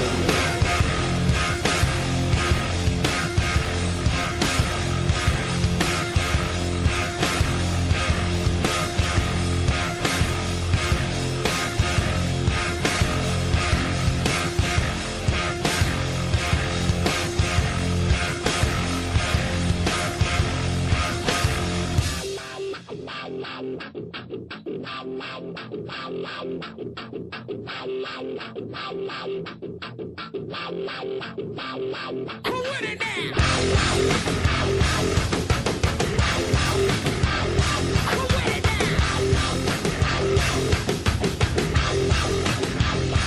microphone explode, shattering the mold. Either drop me hits like De La O or get the fuck out the commode with the short shot. Sure to make the bodies drop, dropping no copy, yo. No part as a co-op. Terror rays drenching, quenching the thirst of the power dawn. That five-sided pentagon, that rocket sword on the face of the earth gets bigger. The triggers go empty your pulse. Running around the family with a pocket full of shells. They rally round the family with a pocket full of shells. They rally round the family with a pocket full of shells. They rally round the family with a pocket full of shells. Weapons, not food, not hope, not shoes, not need, just feed the war cannibal animal. I walk the corner to the rumble that used to be a library line out to the mine cemetery now. What we don't know keeps the contract alive and moving. They don't gotta burn the book, they just remove them. While arms, warehouses, filling quick as a cell. Rally round the family, pockets full of shells. Rally round the family with a pocket full of shells. They rally round the family with a pocket full of shells. They rally round the family with a pocket full of shells. They rally round the family with a pocket full of shells.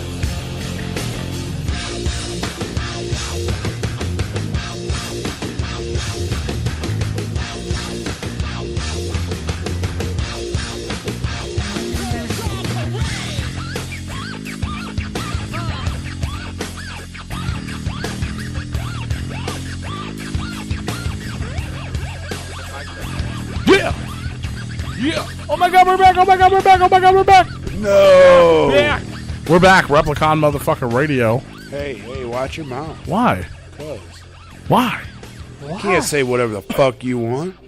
We say whatever the fuck we want. We are back. And we do have a special guest on the line with us tonight. A man of mystery. A lot of people don't know him, but we're going to get to know him. Dirk Manning, are you there, sir? Dirk! I am here. Thank you guys for having me on. I appreciate it. Thank you. Yeah, thank you for allowing letting us us have you. If Whoa. you will. That could be that kind of show, huh? Oh yeah. You never know what we're going to get into here, man. Hey, well, I'm just going to let that double entendre just. Yeah, we do all kinds of crazy shit up here. So just so you know, you feel free to say whatever you like. There is no censorship.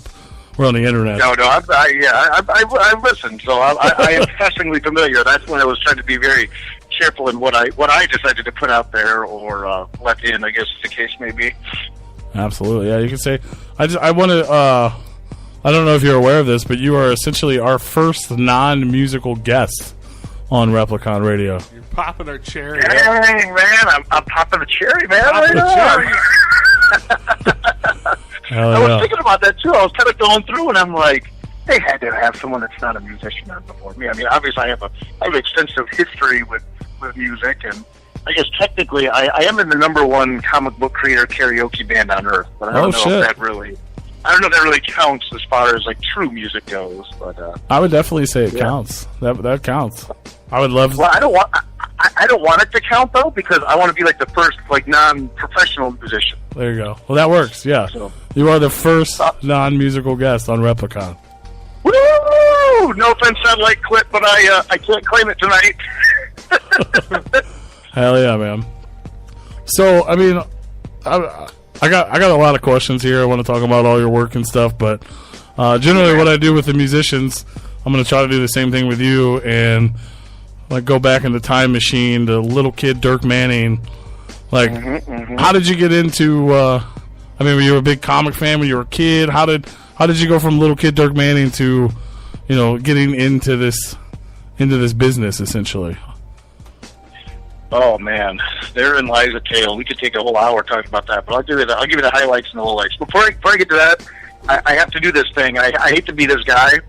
I got to put this out there real quick. Can I give a shout out to someone that really deserves it? Oh, absolutely, man. Do it. George Velasquez, happy birthday, brother! Yes. You would not. I didn't even know it was this dude's birthday, man. We've been emailing back and forth about the Twisted comic and stuff, which I know we'll get to in a little bit. That dude's been on email all day today. We've been going back and forth, working and stuff like that. I get on Facebook, I take a break on Facebook. I look, and it's his birthday. Yeah. George is the type of guy that's been working all day on his birthday. So all you out there that want to know the kind of guy George is, that's street right there. I mean, that's a dude's been hustling all day, never said a word, no nothing, been going all day back and forth on email with a bunch of us chuckleheads on his birthday. So happy birthday, Georgie. Hell yeah, man. Happy birthday, George. Happy birthday. We love George, Happy man. birthday, George. George, he's the best, man. He's real cool. Absolutely. But enough about that guy. He's talking about me. So, Talk about Dirk. He's cool, but he's not cool enough to take my time. No. Obviously, like you said, I'm a writer, write comics. And I actually was not a huge comic book reader as a kid, believe it or not. But I was a voracious reader. I'm a horror geek. I write mainly horror stuff. People can look me up on Facebook under Dirk Manning, or Twitter or Instagram. My website's dirkmanning.com. Just look for the Dirk Manning with a top hat and a scarf. I don't look like that in real life, but that's the image. The man of mystery, I guess. Yeah, exactly. And so people can learn more about my work, but I've always been a voracious reader, and I read horror stuff all the time. Stephen King and Edgar Allan Poe and Ray Bradbury and Harlan Ellison, and obviously H.P. Lovecraft and all this stuff. And when I was about 13, I was a skater and stuff like that, and it was weird because I was kind of like a metalhead and a skater, and those two things kind of didn't mix. And I read a lot, so I was just this weird mishmash. Yeah. One of a limited edition, I guess you could say. There you go. And limited edition. I like that. Limited edition, like a lot of the ninjas and jugglers out there. We're just we're a crew, but one of a kind crew. No two are alike. And what happened was, I went to my local skate shop, and he actually had a giant wall of comics. And the reason I was so attracted to the comic books was because I read so much so fast. I loved the fact that I would have something new to read every month. And that's how I got into comics. So I didn't start getting into comics when I was a teenager. And then my great-grandma started taking me to local comic shop once a week because I was ripping through stuff. So I'm like, oh my God, and things like that. So that's how I kind of got into it. Just having the continuous stories every month.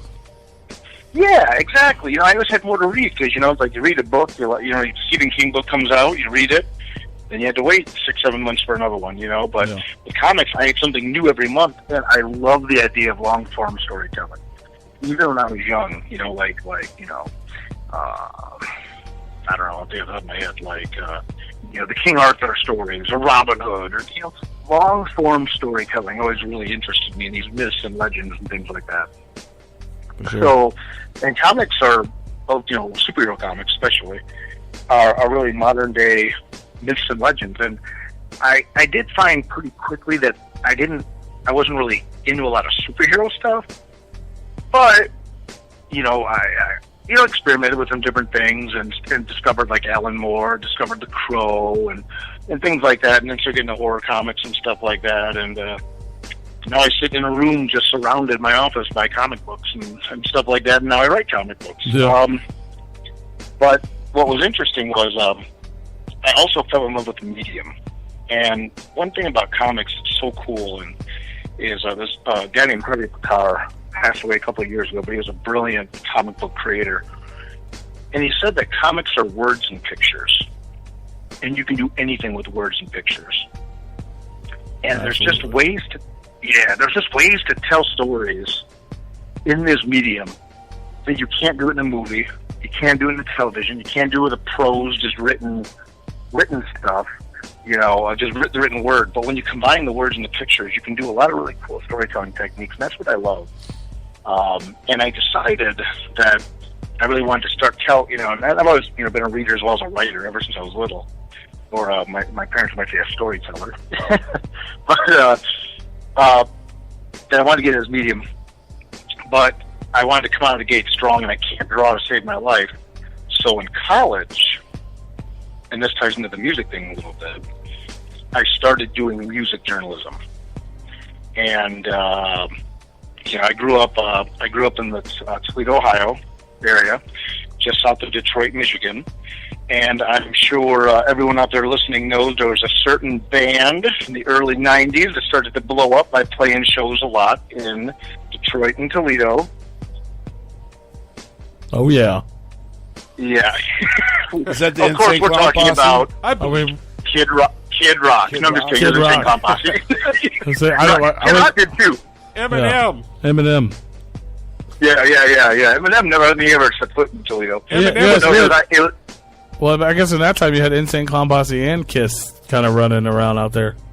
Yeah, no, you did. And truth be told, Kid Rock was doing the same thing too. But but ICP at that time, and I started doing music journalism and working with a lot of up-and-coming bands, including Insane Clown Posse. And I did music journalism for about 10 years. Eventually, I quit music journalism when I met, and I worked with ICP a couple times, and Kid Rock and things like that, and a lot of the other Detroit bands.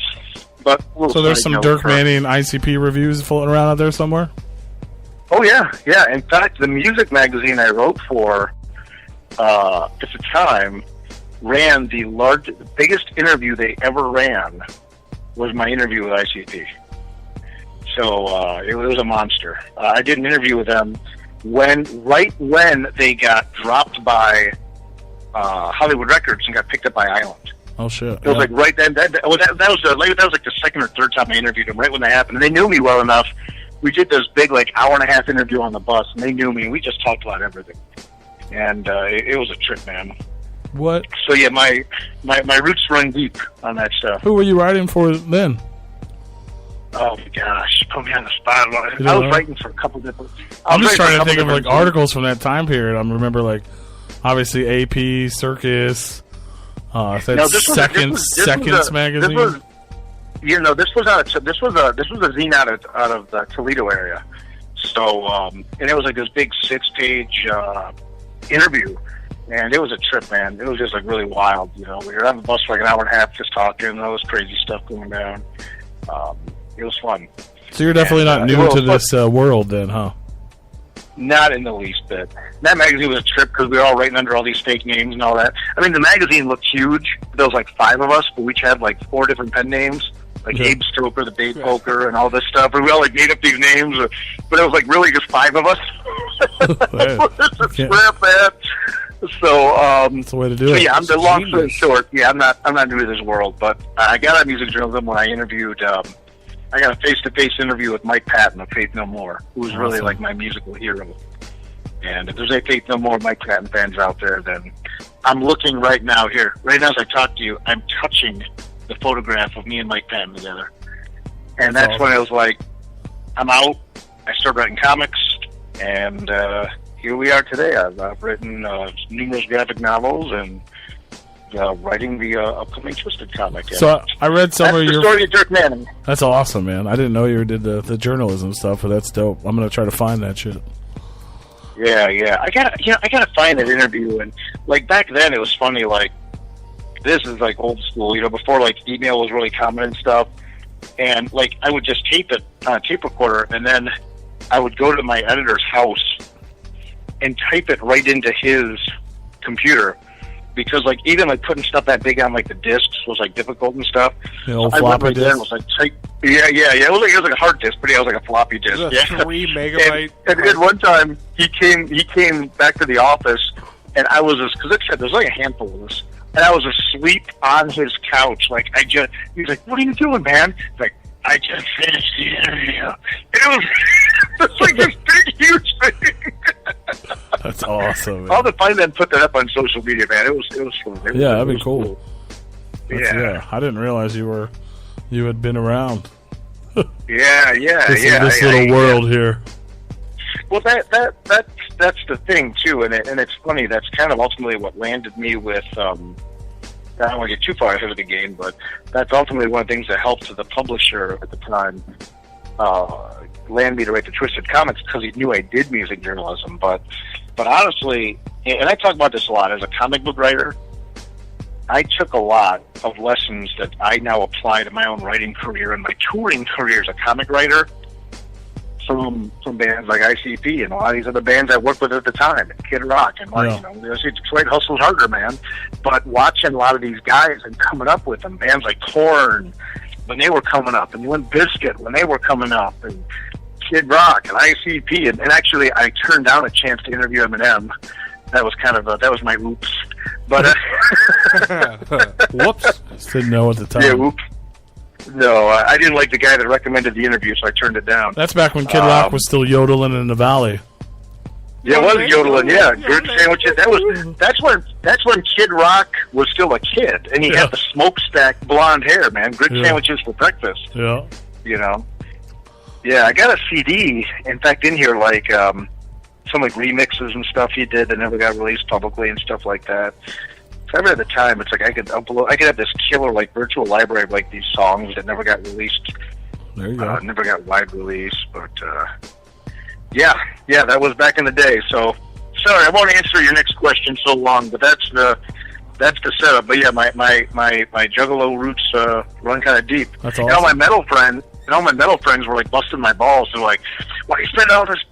Why are you trying to blow up this ICP? Blah blah blah." Because a lot of people. I don't have to tell you guys how that game is played. Oh yeah. But I said, man, these guys are hustling. They're going. They're busting their ass, and they're doing it. Yeah, I even remember when Twisted first started with them.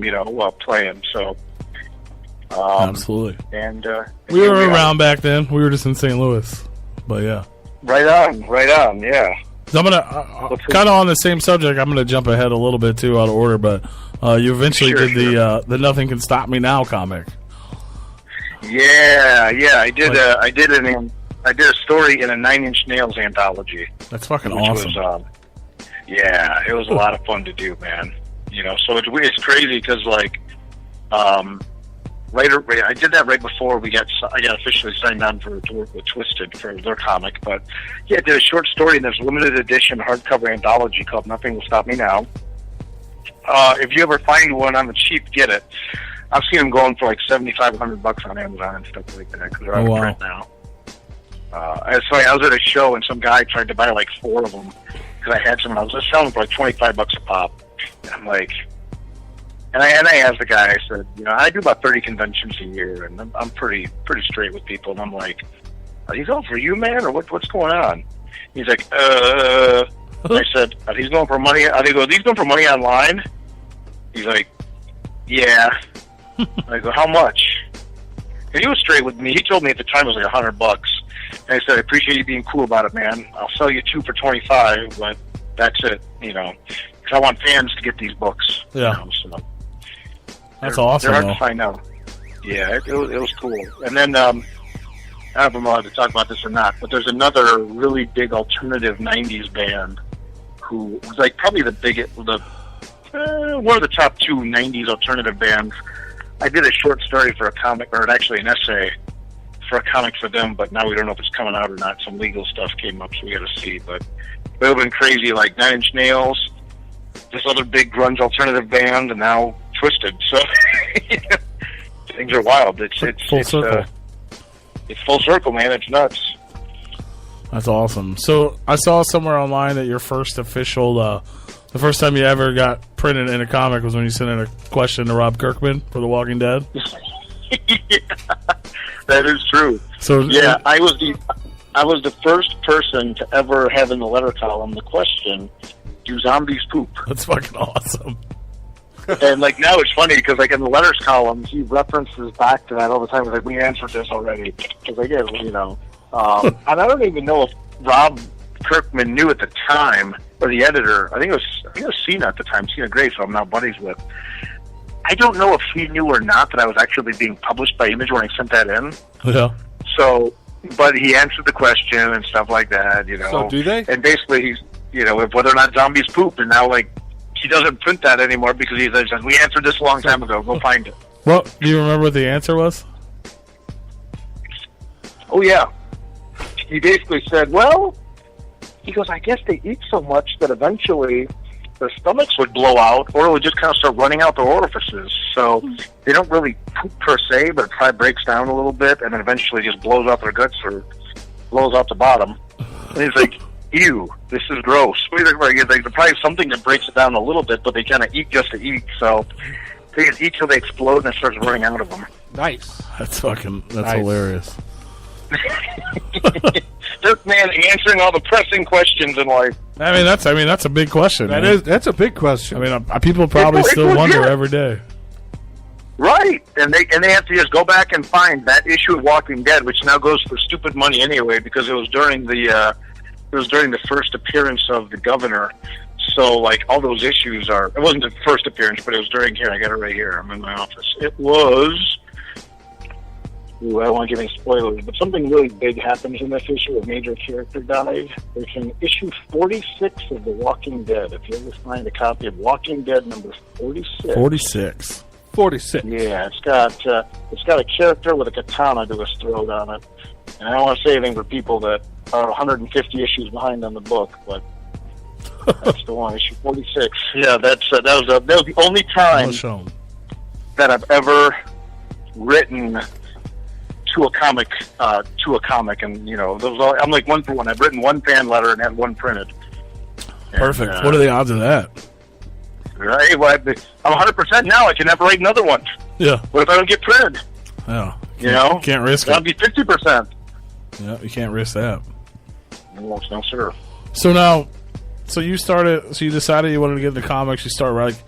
How does one get a start? Like, you know what I'm saying? Like, you just start writing for other places. You submit stuff here. I mean, how did you get from no one knows who Dirk Manning is to Nightmare World? Yeah, I wrote a whole book about that called Right or Wrong: A Writer's Guide to Creating Comics. So for people that are really interested in like the nuts and bolts, go to Amazon, pick up Right or Wrong. You can get it for $15. And it's a book I put together to help other people who are in that spot, who wanted to write comics but don't know how to get started. Now, that being said, I'm sorry, it was like a cheap shill thing, but, But, I mean, basically, I wanted to write horror comics, and I wanted to write creator-owned stuff. I've never been overly interested in playing with other people's toys. I mean, that's not to say I don't write work for hire. I mean, obviously, I'm doing a book for Twisted, for example. Yeah. But when I got started, I really wanted to write my own books. I wanted to write my own stuff and own my own work. And I ended up meeting real early on. I had a meeting with up and coming writer out of Ohio as well, named Brian Michael Bendis. And comic fans will know who Bendis is now because he's like a super megastar. Back then, he just started this book called Ultimate Spider-Man, which wasn't even that. I mean, it was kind of a big deal, but it wasn't like no one knew how big that book was going to blow. Yeah, blow up. That is, not blow up. And yeah, I went to a convention on an editor's recommendation, to talk to people. And he had a message board where writers and artists could meet. And I met an artist on there and drew my first story, which was Mama's Boy from Nightmare World. And what I ended up doing, this is in the early 2000s, was I didn't have money to print the comics. I was broke as a joke, man. I was doing freelance journalism. I just got college and stuff like that. I was poor. I was just a poor boy. Nobody loved me. He's just a poor boy. Yes. Little poor family. Family is like to write comic books. So, but what I could do was publish the comics online. Because it really didn't cost much. The artist I met was with a crew of other artists called Golden Goat Studios. And long story short as possible, I said, hey, I started looking at the different artists' work, and I said, I kind of looked at what they like to draw, and I offered them 8-page scripts that they could draw. I'd write it, and they would draw it. And the point being, they could show what they could do, I could show what I could do, And then we published the comics online at the rate of 2 pages a week, every Thursday. And that's what started Nightmare World as an online comic. And I'll put it on Front Street. And I'm proud of this, you know, and I'm a pretty humble person. I don't really, and people that know me probably like laugh at that, like, oh, Dirk's always talking about his stuff. But truth be told, people that really know me know that I'm a very humble person. But one thing I'm exceptionally proud of, and I'll blow up on this anytime. If you pick up Nightmare World, the book, what you see in Nightmare World is pretty much what you saw online back in the early 2000s. And Nightmare World was one of the first fully realized online comics. If you read stuff on Comixology, you're welcome. Because that's what we started with Nightmare World back in the early 2000s, putting fully realized comics online. You will be hard-pressed to find any fully realized comics. Now, I'm not talking little 8-bit comic strips. Yeah. I mean full-blown comic pages, releasing comics online, new issue every month. That was Nightmare World, and that's how we got started. That's awesome, man. Thinking outside the box. Well, yeah, you know, but again, it comes back to a lot of the stuff that I saw a lot of musicians doing. Yeah. When they couldn't afford to get a record deal or whatever, what did they do? They gave their music away. Mm-hmm. They made tapes, passed them out. I used digital distribution, you know, and then back then, and I would go to the message boards and tell people on message boards. And then right around that time, MySpace blew up. Yeah. And I would go to all kinds of groups on MySpace. MySpace helped make my career, man. I still miss MySpace because I would go to different groups and stuff like that, and just not be spammy. To say, hey, Ray, Dirk Horror Comics, 2 new pages are up this week. At the end of every month, I'd say there's a new story done, and I gained a lot of fans, a lot of readers, a lot of friends. I still have to this day from the MySpace days of just as an online comic. You know? Yeah. Just check it out. It's free. It's free. Check it out. For Yeah, sure. it was like, hey, it's free. Here it is. If you like horror, check it out. And there you have it. You know, that was it. And people, I was confident enough in the work to give it away for free, you know, because I knew that someday if I took it to print, people would want to buy it. And they have. And we've been in print now for years, you know. So once that, became popular, is that when you started with the, Kickstarters and crowdfundings, and is that when that came about, or was that later on? Oh no, that was much later. What happened was back in the early 2000s, when we started doing Nightmare World Online, it was very difficult because at that point I was working a job, full-time job. I was just getting out of music journalism and writing comics. But it was still hard to monetize stuff on the web. People wanted to make shirts and wanted me to print copies of the stories, but it was expensive. And quite frankly, I didn't have the money to put into it to make it back, because you got to spend money to make money. I mean, that's just a universal truth. I mean, you got to spend money to make money. There's Absolutely. no two ways around it. And I didn't have the money to spend. So what ended up happening was we just continued to publish online, became this juggernaut online, and eventually publishers like Dark Horse through MySpace Presents were able to start. They had the money to start investing and monetizing this model that really I kind of was at the forefront of. But no, Kickstarter didn't come around for me till a couple of years ago. In the meantime, what did happen was Nightmare World got picked up by Image Comics. And the first 3 graphic novels, there was intended to be a series of 4 books. And the first 3 got picked up by Image Comics, and they wanted us as part of their online comic hub because they were getting into online comics. Yeah. And it was a little bit of a fight because I read horror stuff, and everyone bets against horror. Everyone bets against horror up front. Well, it's a horror book. We don't we want to do that stuff, but we'll try. We'll see what happens. Within the first month of Nightmare World joining the Shadow Lion Comics web hub, we were their #1 read webcomic. We remained their #1 read webcomic every week, every month for the 2 years in syndication we were there. We just dusted everything. And he said, wow, we should take this to print. And they printed the first 3 graphic novels. Then, number situation, things like that came up, and they didn't want to print the 4th one. Because, again, there's a lot of factors. I'm not going to get into the business of it. But what it came down to was I had one left book to print, and they didn't want to print it. So I ended up splitting from Image. It was very amicable. And that's not me being rude to Image. Image Comics got me my start. And I'm forever grateful to Jim Valentino for giving me my start. For sure. But we just had a different vision at that point of what to do. You know, it's the tortoise and the hare. Some people look for the hare. They want that big, fast money. Oh, yeah. And they want to sell a bunch now, but it may not have legs. Nightmare World's been selling dripping sales constantly for a decade now, you know. Yeah. So, but it's just, you know, it's different priorities and different ways of going about it. Well, I then hooked up with Devil's Due because what I wanted to do was go the Kickstarter model. I said, look, people like Nightmare World. People like my stuff. I want to work with a publisher that will embrace crowdfunding. And my biggest thing on Kickstarter was always like, I want to give people that back my projects something exclusive and something nice, but not cut out the comic book stores to support me either.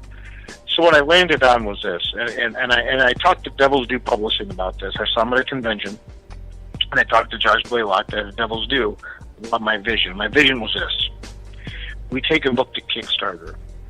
For 30 days on Kickstarter, you can pre-order the book, and you can get a hardcover exclusive. Just like normal books. Because, again, I grew up, remember, this all comes full circle. I was when you get a first edition book, it's always hardcover. And I said, with comics, I will offer the first printing, the hardcover, and you get a 30-day window to order it. If we sell 200, we're going to print 200 hardcovers.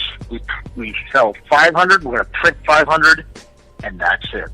Those people that ordered the first run to get a hardcover. Everybody else gets your standard trade paperback. And he was all about that model. And so we launched it with Tales of Mystery. It was a good campaign. Devil's Due wanted to kind of run it their way a little bit, and I respected that. And it was okay. It was a fine campaign. We did Tales of Mystery Volume 2 the way I wanted. We had bigger results. We did Tales of Mystery Volume 3 the way I wanted. We had even bigger results. Then we just ran our campaign for the Nightmare World Omnibus, which would be Nightmare World Volume 4, as well as the first 3 volumes. And we ended up on that one raising over $45,000 on Kickstarter on that one. Yeah, that thing was huge, right? Like it was. Didn't you meet your goal in like less than 13 hours or something? Yeah, we hit our goal on that one in less than 13 hours. And in 4 Kickstarter campaigns, my total pre-sales are now over $100,000. That's fucking awesome. Pre-sales. Congratulations on that. Thank you. It's humbling to say. I mean, it's crazy, but people like the work. In this Nightmare World Omnibus, it was like 52 stories, like everything combined, 500 pages. Like, Yep. And then I guess you guys didn't you like it got so big that you had to come up with something else, which is when you introduced the Bible. Yeah, exactly. Like I called. Yeah, we raised $45,231 total. We ended up unlocking 13 stretch goals. It was insane. And I called Devil's Due, and I'm like, "Yo, man, we're like halfway through the campaign, and we're about to bust through our last stretch goals. We need to do some more stuff." Yeah. And he's like, "Well, what would you want to do?" I'm like, "I'm glad you asked." And I told him, my dream from day one, from 10 years ago, was to do a leather-bound hardcover omnibus of all 4 volumes together. And like I said, I want to do leather-bound. And I said, in my perfect world, it'd have like a ribbon bookmark, and it'll have like gold, gold laced pages, like a Bible and stuff like that. And the people on Kickstarter would be the only ones to get this leather-bound upgrade for free. And he's like, "Oh, God, we need a lot of money for that." I'm like, "How much?" He goes, "Oh, God, leather-bound, like $40,000." And I said, "We'll set it at 42." And we got to 45. That's fucking awesome. So in the meantime, one of the things I did was I said, "Yeah, we'll do the Nightmare Nomicon," which was, well, first off, everyone's hardcover automatically became leather-bound if they pre-ordered it. Well, then the other thing that we did was we added a bonus comic, which, for those people not familiar with Nightmare World, I'll give the quick pitch here. Nightmare World's a horror anthology series. And there's 13 stories in each book. Each story is written by me and then drawn by a different artist or art team. That's the first comic I ever wrote. And what's cool with this series is every story is standalone. Every story is a totally different genre of horror. But as you go through and read all the standalone stories together, they all weave into one big giant story. So it's a dope series, and it's a lot of fun. It's very ambitious. There's nothing like it. Yeah, so, it's dope. Yeah, I read a bunch of it. Oh, thank you. I enjoyed it. Hope you liked it. I did. Yeah, good. Thank you, man. And so what I always said was, in a perfect world, is I would put out a bonus comic called the Nightmare Nomicon, which would explain all the little hidden connections between the stories. Because people read all 4 books. But I'm going to throw a quick plug out there, some skeezy. That's what you're here for, man. Plug away. Yeah. Well, Volume 4 of Nightmare World is in previews right now from Devil's Due. What that means is you call your comic shop this week. This week's the final week of cutoffs. Go to your comic shop, ask them to order you Nightmare World Volume 4, and they'll order it for you. And there's also new printings of the first 3 books from Devil's Due as well. So now's the time. If this Nightmare World sounds good, if you want a big giant Lovecraft Cthulhu anthology series, bam, there you go. Because the image books are out of print, we're reprinting everything through Devil's Due right now, and you can get it there. But even people who read the whole series, there's little things that are so subtle, I'm not sure people caught them. Mm-hmm. So the Kickstarter campaign comes with a bonus comic for free that explains, like, every story, like the little subtle things I put in there. Like, oh, this goes to this, and this guy's this. And so then I ended up blowing that out to 52 pages instead of 22. So everyone ended up getting, with their Bible, they're getting a 52-page bonus graphic novel for free, along with a signed print, along with all this other crazy stuff. But wow. You pay it forward. You know, you pay it forward to people supporting you. I remember back in the day when the first time I interviewed ICP, when I got an interview, they called down to the merch booth and they said, load them up. I walked out of there. I literally staggered out of the concert with like 2 arms full of stuff. That's dope. And I was like, right on, man. That's cool. You know, I go to, you know, I've always gone to bat for those guys because they were cool, the people that supported them. You know, for sure. Cousin drama aside, but yeah. you know, yeah. You know, I mean, whatever. But, you know, they're always good to the people supporting them. That's, again, a lesson I took with me in my comics. It's like when I do Kickstarters, we're doing my next Kickstarter in October for Tales of Mystery Volume 4. And there'll be like an option. People can get the first 3, they can just get 4. And again, I've already been planning, like, how can I hook people up on this? I just want to cover my cost and then hook up people for 30 days to jump in the first 30 days and back my stuff. Man, I want to give them so much good stuff, it's going to be off the hook. Oh, yeah. So... No, that's awesome, man. Like that huge book and then the extra. Like I'm super curious how they all go together because I haven't read the whole thing. It's a lot of stuff to read, but yeah, sure, man. That's all. It's cool though. Like for not knowing, you know, I mean, like not being in your work for the, you know, how long you've been doing it. It was cool to pick up and look at it because it's short story, so it's not like you're right. I wasn't stuck in this book that I had to get to the end of. Which is also good too, but it was also cool that I could like get to know some of these characters and like get into like a few of them really struck my interest, and now I'm like pissed off because I don't know what the rest of it is, but I'll read it eventually. You got the books to go on. I tell people with Nightmare World, it's 8-page stories. So I joke around and say it's a bathroom book. I say, man, buy your Nightmare World, leave it in your bathroom. You go to the bathroom, you read a story or 2, it'll literally scare the shit out of you, and then you're done. You come back next time. You know? Yeah, that and the you also have the I mean, like I said, I'm jumping around a little bit too, but you have the love stories to die for, which is kind of the same concept with the short stories.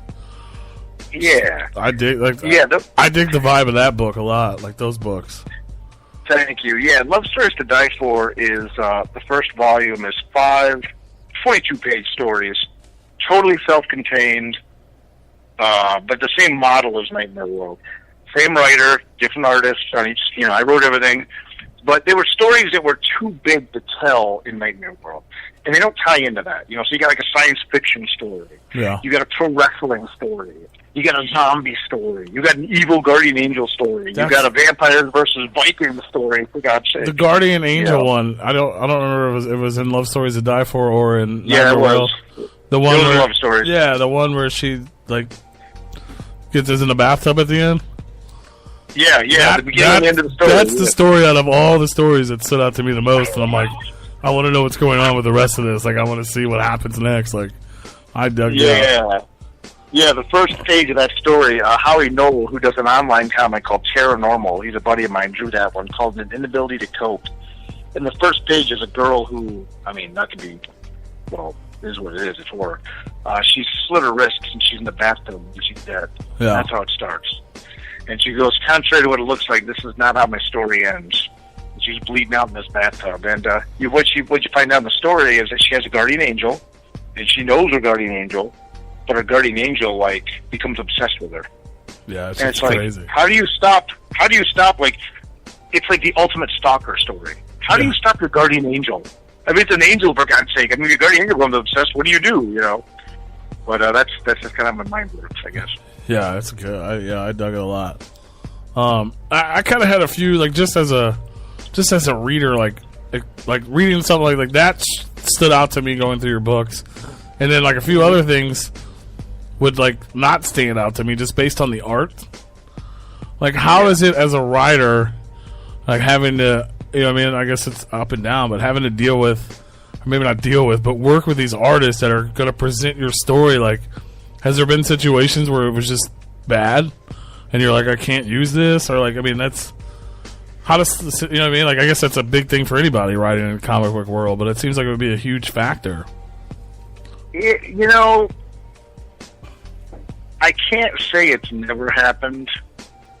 I can say it's very rare. Because what I do is I get to know the artist, I look at what they do, I look at their style, and then we always start on a short story.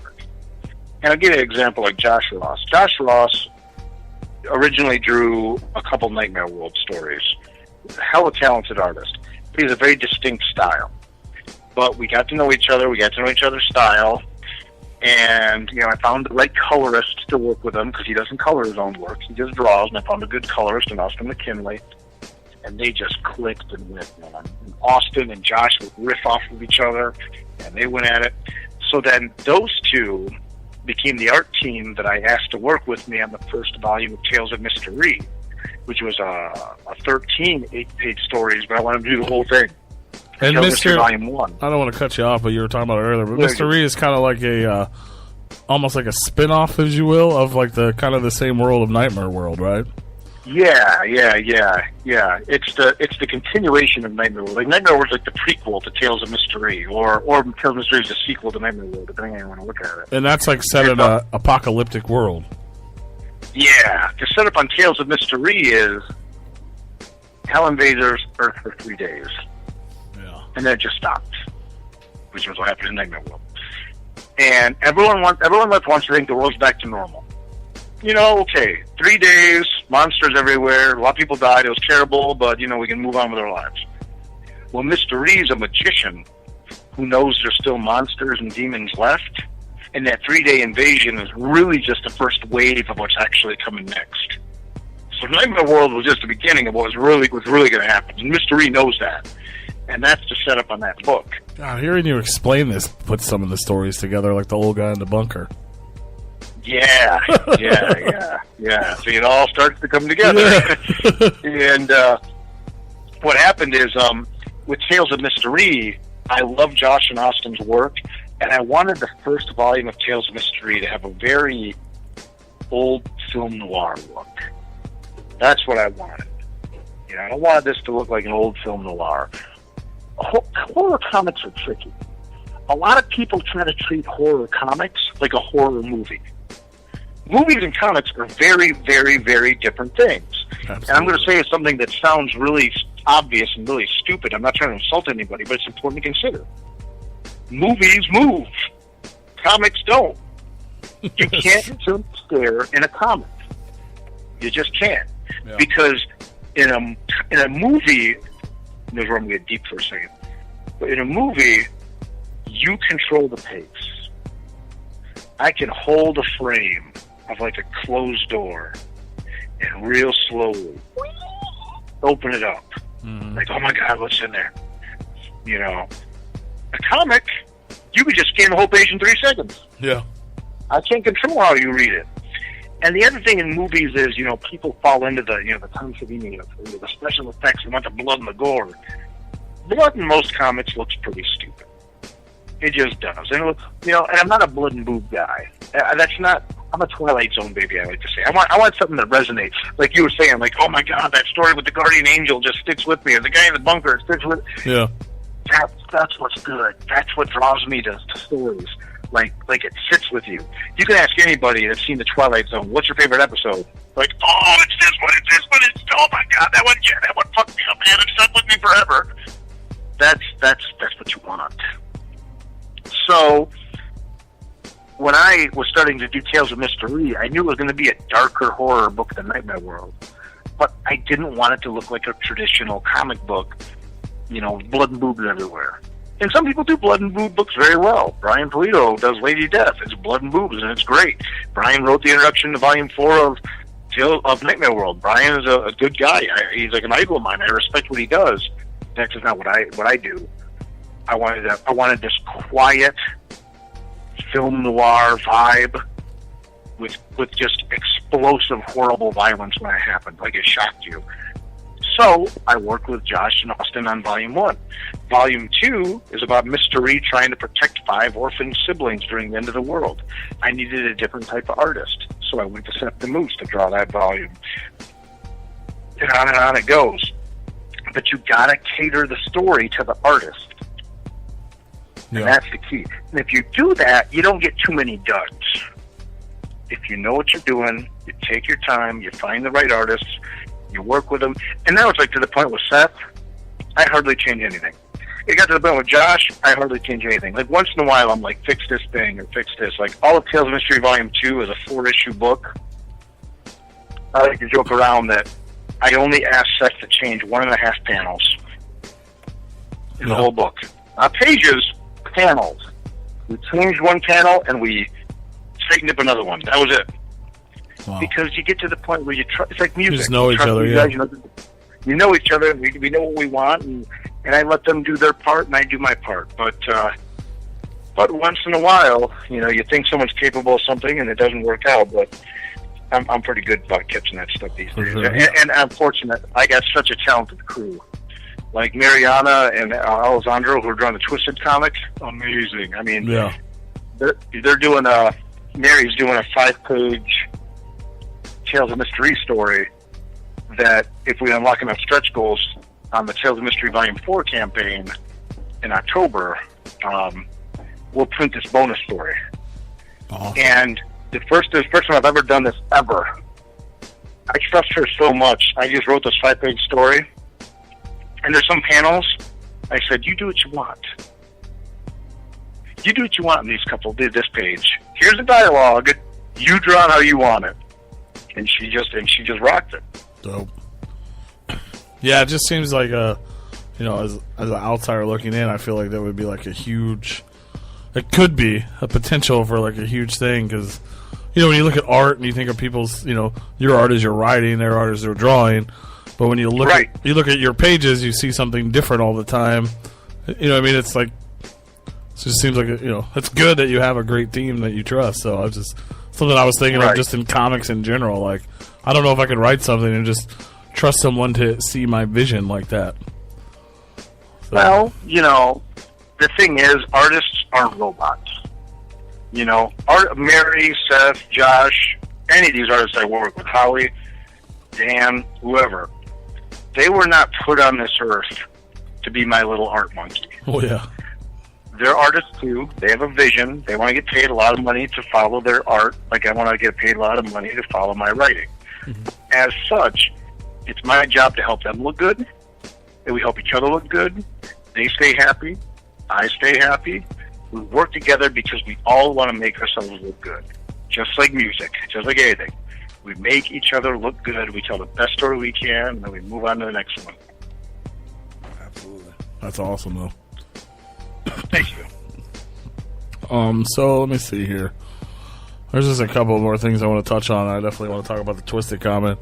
Obviously, you've done a lot of work. One of the things I was kind of curious about, like even you mentioned earlier, you were always interested in long form storytelling, but most of your books are short stories, and there's not a lot of like comic. I mean, I guess they continue, but they're short stories in themselves as well.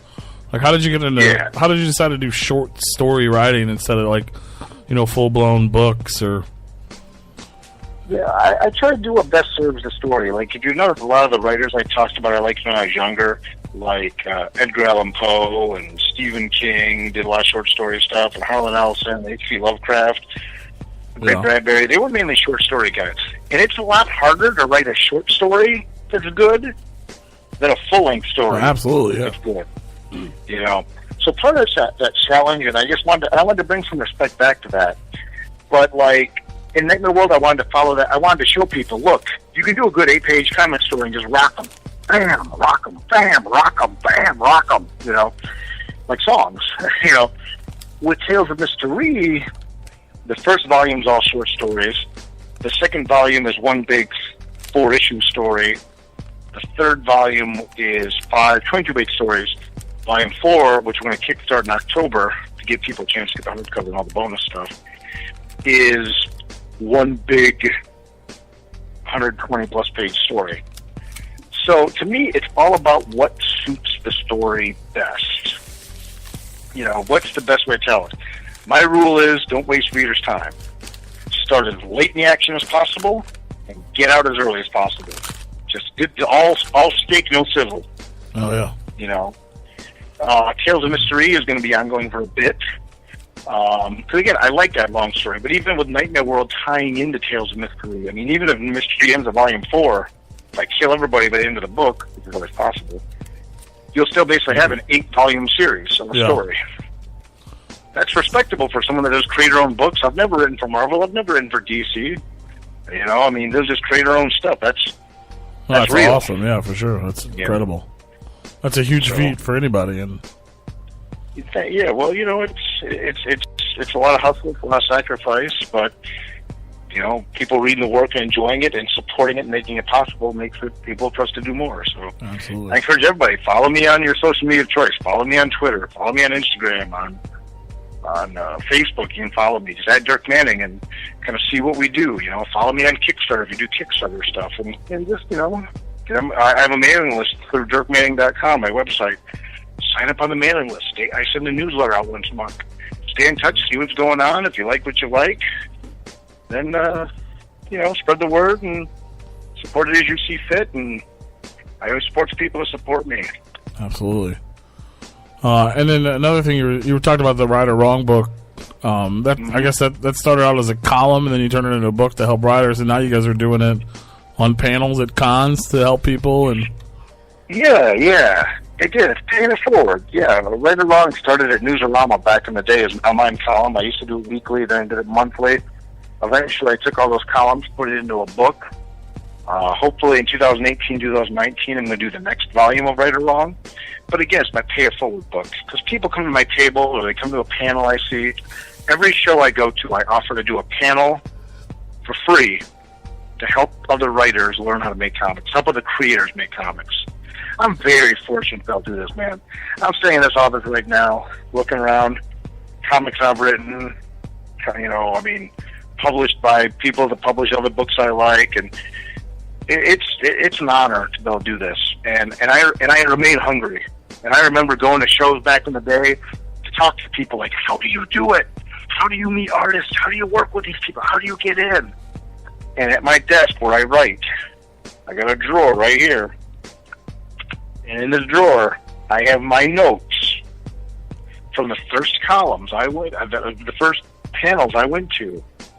And I remember I was so broke, I forgot my notebook one time. So I had to, at the hotel by the convention center, ask to borrow one of the little pads of paper because I couldn't even buy another notebook. And it's, written on, little, letterhead, little hotel room letterhead stuff, little scratched down there little notes about, things that, Mark Wade, Joe Quesada, and all these people were talking about. And I never forget that. I remember just knowing if I could just get some advice on how to do this, I can make it. I know I could. It was like, put me in, coach. So every convention I go to, I offer the promoters to do a panel to help other writers. And then most take me up on it. The Wizard shows do a lot of shows do that. And I put a book out. I tell people the book's $15.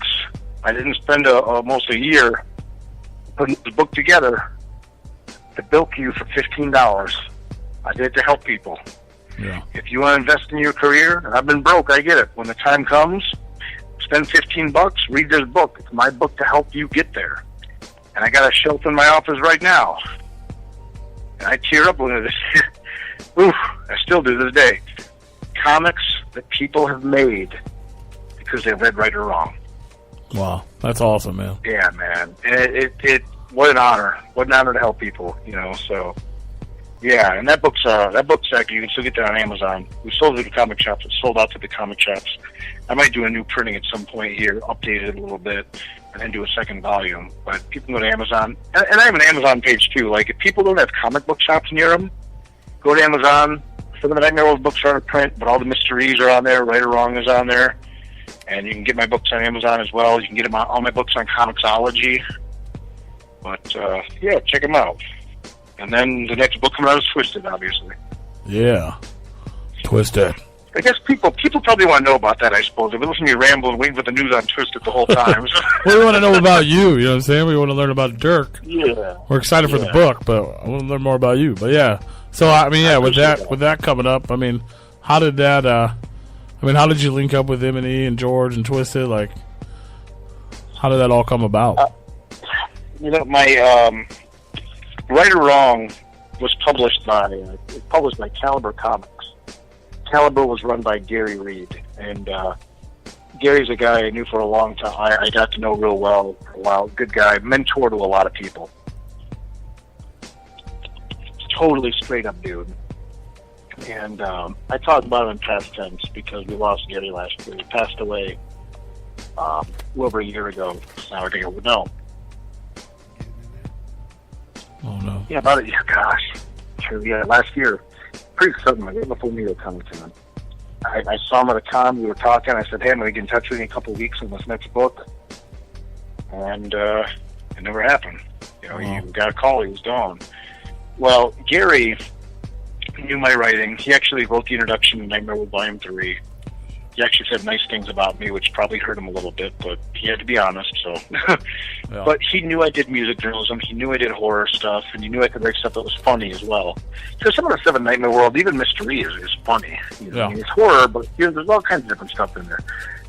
And he hooked me up with George and Twisted, and he said, hey, I got this guy that I think will do a good job writing a Twisted comic for you guys. And originally Caliber was going to publish it, you know, so Gary hooked me up with George, and George sent me the script from Paul from Twisted, or not a script, kind of like an outline. Like, this is the story I kind of want to tell, you know. Yeah. So I looked at it, I went over it, I wrote it as a script, delivered it to them, and in the meantime of me writing it and then them getting it, then Gary passed. But that's still tough, man. I miss Gary. Gary, you bastard, leaving us too soon. But anyway, so Paul wrote kind of an outline of like the idea, like some of the things he wanted in the story, and then I read it. I put some of my own, I rubbed some of my own stink on it, you know. Wrote a script, gave it to George, and okay, read this. Let me know what you think. And you know, that kind of George is kind of, you know, he's busy, kind of sitting on it. And I guess the story goes, you know, get George on the show, you can ask him, but he read it and he's like, damn, this is actually like really good. So he goes to Jamie and Paul, like, guys, this is good. Like, yeah. It's like, no, this is really good. You got to read this, man. This is for real. And they read it and they liked it. And now I kind of work with Jamie and Paul and stuff like that, you know, on it. And they read it. They made a couple tweaks. We tweaked it out. Then the artists, Mariana Pescosta and Alessandra De Fornisi from Italy, are the artists. Mariana pencils it and inks it, and then Alessandro colors it and letters it. I've been wanting to work with Mariana for a while, you know, trying to find that right project and things like that. And I knew they would do a real good job on this. We did a couple of little things, again, like we talked about. We did a couple little things together, and I was waiting for the right thing to really run with them, you know. Oh yeah, yeah. No, the cover and the one page I've seen so far looks great. Yeah, and we're being bastards about it, and I apologize. We're not showing too much, but that one page that everyone sees, like it's on my Instagram at Dirk Manning. Yeah. It's on Twisted's Instagram. That page with Paul and Jamie, then the ghost girl come through the wall. Uh-huh. That's the first page. Yeah. That's just page one of the Twisted comic, the first Twisted one shot. But I knew Mary would do a real nice job on this. She was like, okay, good, now we're here, you know, and they've rocked it, and they're doing great work, and here we are, and the book's going to be out very soon. As far as what the book's about, I've been kind of coy, but kind of like a modern adult Scooby-Doo kind of thing, I guess is the best way I can describe it. It's scary, but it's funny. Twisted in the Gang and the Mystery Machine? Not so much like that. No, but it's that Scooby-Doo kind of vibe. You know, they're ghost hunters, and it's funny, and it's scary, and it's a trip. I mean, it's Twisted, you know. I mean, they have stuff that's funny, they have stuff that's scary. You know, I like Twisted, I like their music, I like them as guys, they're really cool guys. I love William and Mary, and I like the idea for the story, and it'll be coming out, I don't know how much I'm allowed to say yet, but this fall, and I know pre-orders are going to be going up real quick here. Real soon. That people can get it. And there'll be a collectability aspect to this, too, so... For sure. There always is with Twisted, we know that. Yeah. And well, I mean, and you guys... They like to hook up their fans, you know? I mean, absolutely. There's going to be a version of the comic that fans can get, and there's going to be a version for the general public to get, you know? So. Yeah. And then, there's lots of, conventions going on that time. Motor City Comic Con and all kinds of stuff. So maybe we'll see you guys, maybe you guys will get out there on the road together and do some signings. You stay tuned. Oh, snap. Stay tuned. Did I mention that I have a website, dirkmanning.com, and that people can sign up for my monthly newsletter or follow me on social media at Dirk Manning? At Dirk Manning. All one word. I have Dirk Manning, all one word. Twitter, Facebook, I'm maxed out, but you can follow me on Facebook, Instagram, Twitter. Get a mailing list. Stay tuned. There's some big things popping. And Lots of big Twisted's got Astronomicon coming in February, too. Oh, yeah. You're going to be out there. Are you going to be there? You know he's going to be there. He's going to be there. You don't want to be there. I mean, I can't even be coy. Yeah, How can you not be there? Right. Right, exactly. Yeah, no, I'll be at Astronomicon. Twisted will be there. We'll have the comic by then, obviously. Yeah, I can't say nothing else. I can hear George yelling in the background. I can hear him out there. Shut up, don't say too much. But yeah, the book's going to be up for pre-order real quick. Now, is it? I mean, I don't know if you can say. I don't know if you can answer this or not. But I mean, is it a big book? Is it? Oh, I can tell you that it's just a standard one issue comic. It's 20. It's a little bigger than normal issue. It's 24. The first issue is 24 pages. It's a one shot. I know you said. Can't say it. I know. I kind of got information out of you on Facebook the other day, but I know there's not technically a second issue yet. But you said you've already written one. If there is, I've written more than that. Oh shit! Yeah. If this goes well, there's going to be more. It will. You know. Oh yeah. Yeah, and I know it will, and they know it will. We know it will. I mean, I was talking to George today, working on his birthday.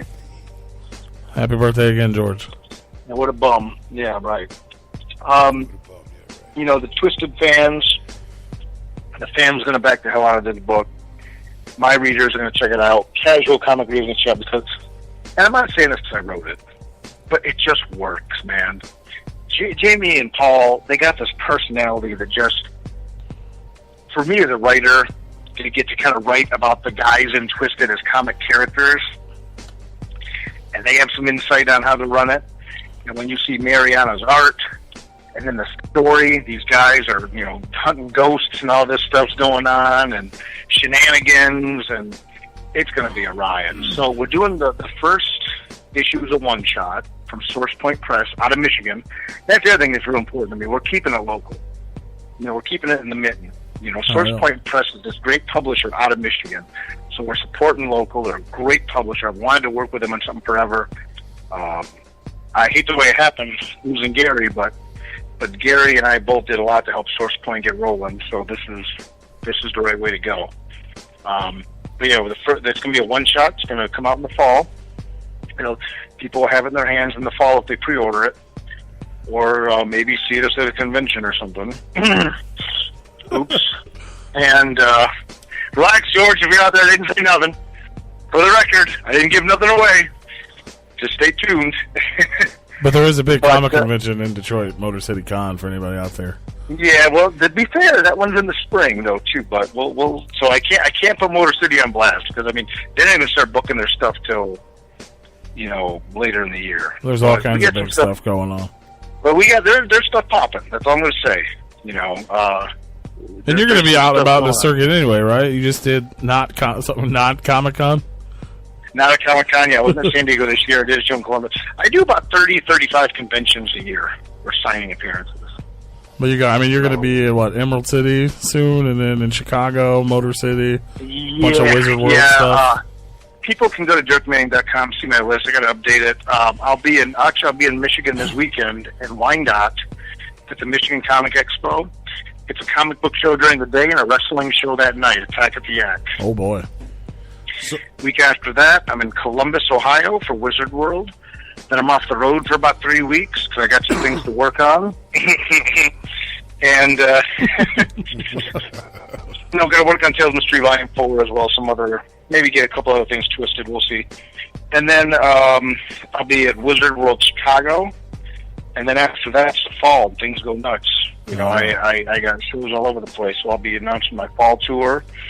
And leading all the way up to February at Astronomicon, I'll be there. And, there's going to be some store signings in the mix, some other conventions. And I think it's a pretty safe bet that you're going to see Twisted and I at least together on the road this fall. Maybe even some other special guests involved with things. Stay tuned, ninjas. Stay tuned, fam. Hell yeah. So as you were writing, or actually when you were asked to do this comic book for Jamie and Paul, did they give you how they wanted their characters to be, or did you actually take the time and kind of follow them for a day to just kind of see how they were and put that into perspective? Or I'm a fan because you got to remember. I mean, I knew Twisted coming up from day one. When ICP brought them on the road, so I know them. I know the music. I didn't know them personally at that point. But they gave me some ideas of what they wanted their characters to be like in the comic, and then I kind of grew off of that. Okay. So they gave me some guidance for sure. Like this one's the leader, this one's a goofball, blah, blah, blah. And then they also gave me some free reign to kind of play around. And if we get to keep doing the comic, because this is Haunted Highlands is a one-shot. Haunted Highlands #1 is a one-shot, and then we're going to go from there if it's successful.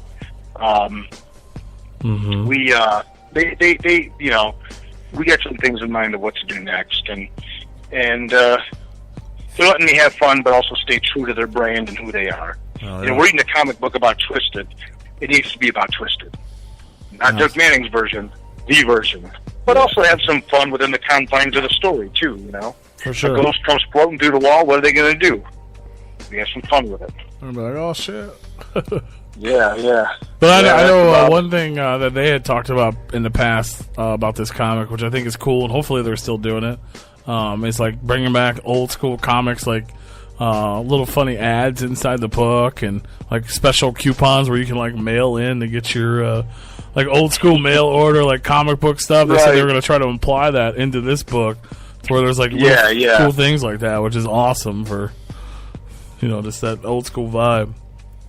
Yeah, we've talked about stuff like that, and all I can say is stay tuned. But it's a marathon, not a sprint.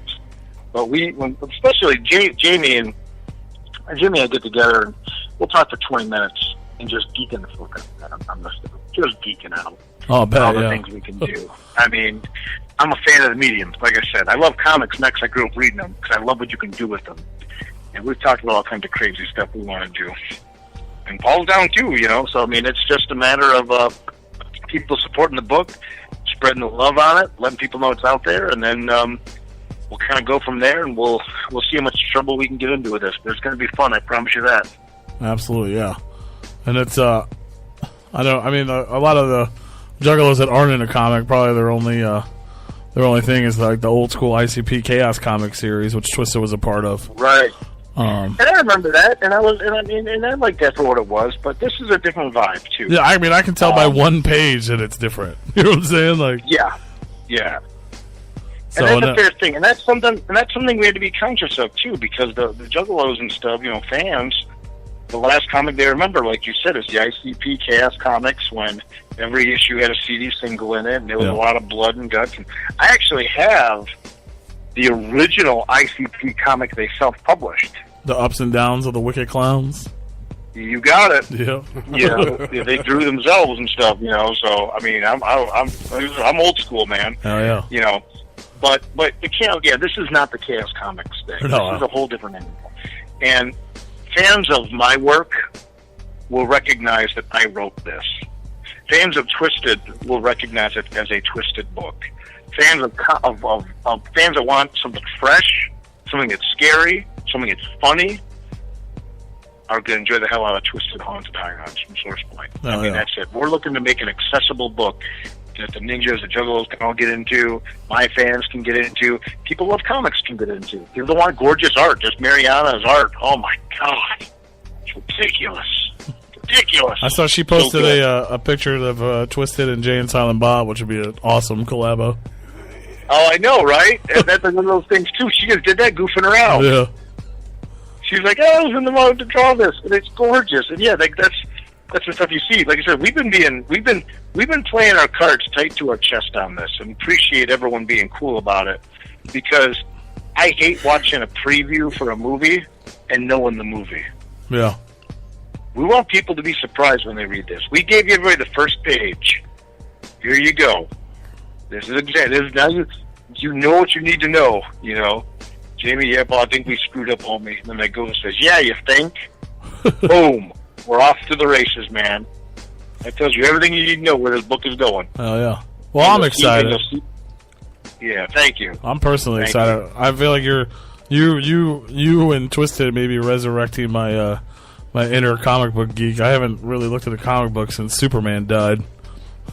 Yeah, a lot of people haven't, because it gets to be too much. I have a rule, and this is true. You know, people can come see me at a convention or the signing or go to Amazon. Say you like the cover of Tales of Mystery Volume 3.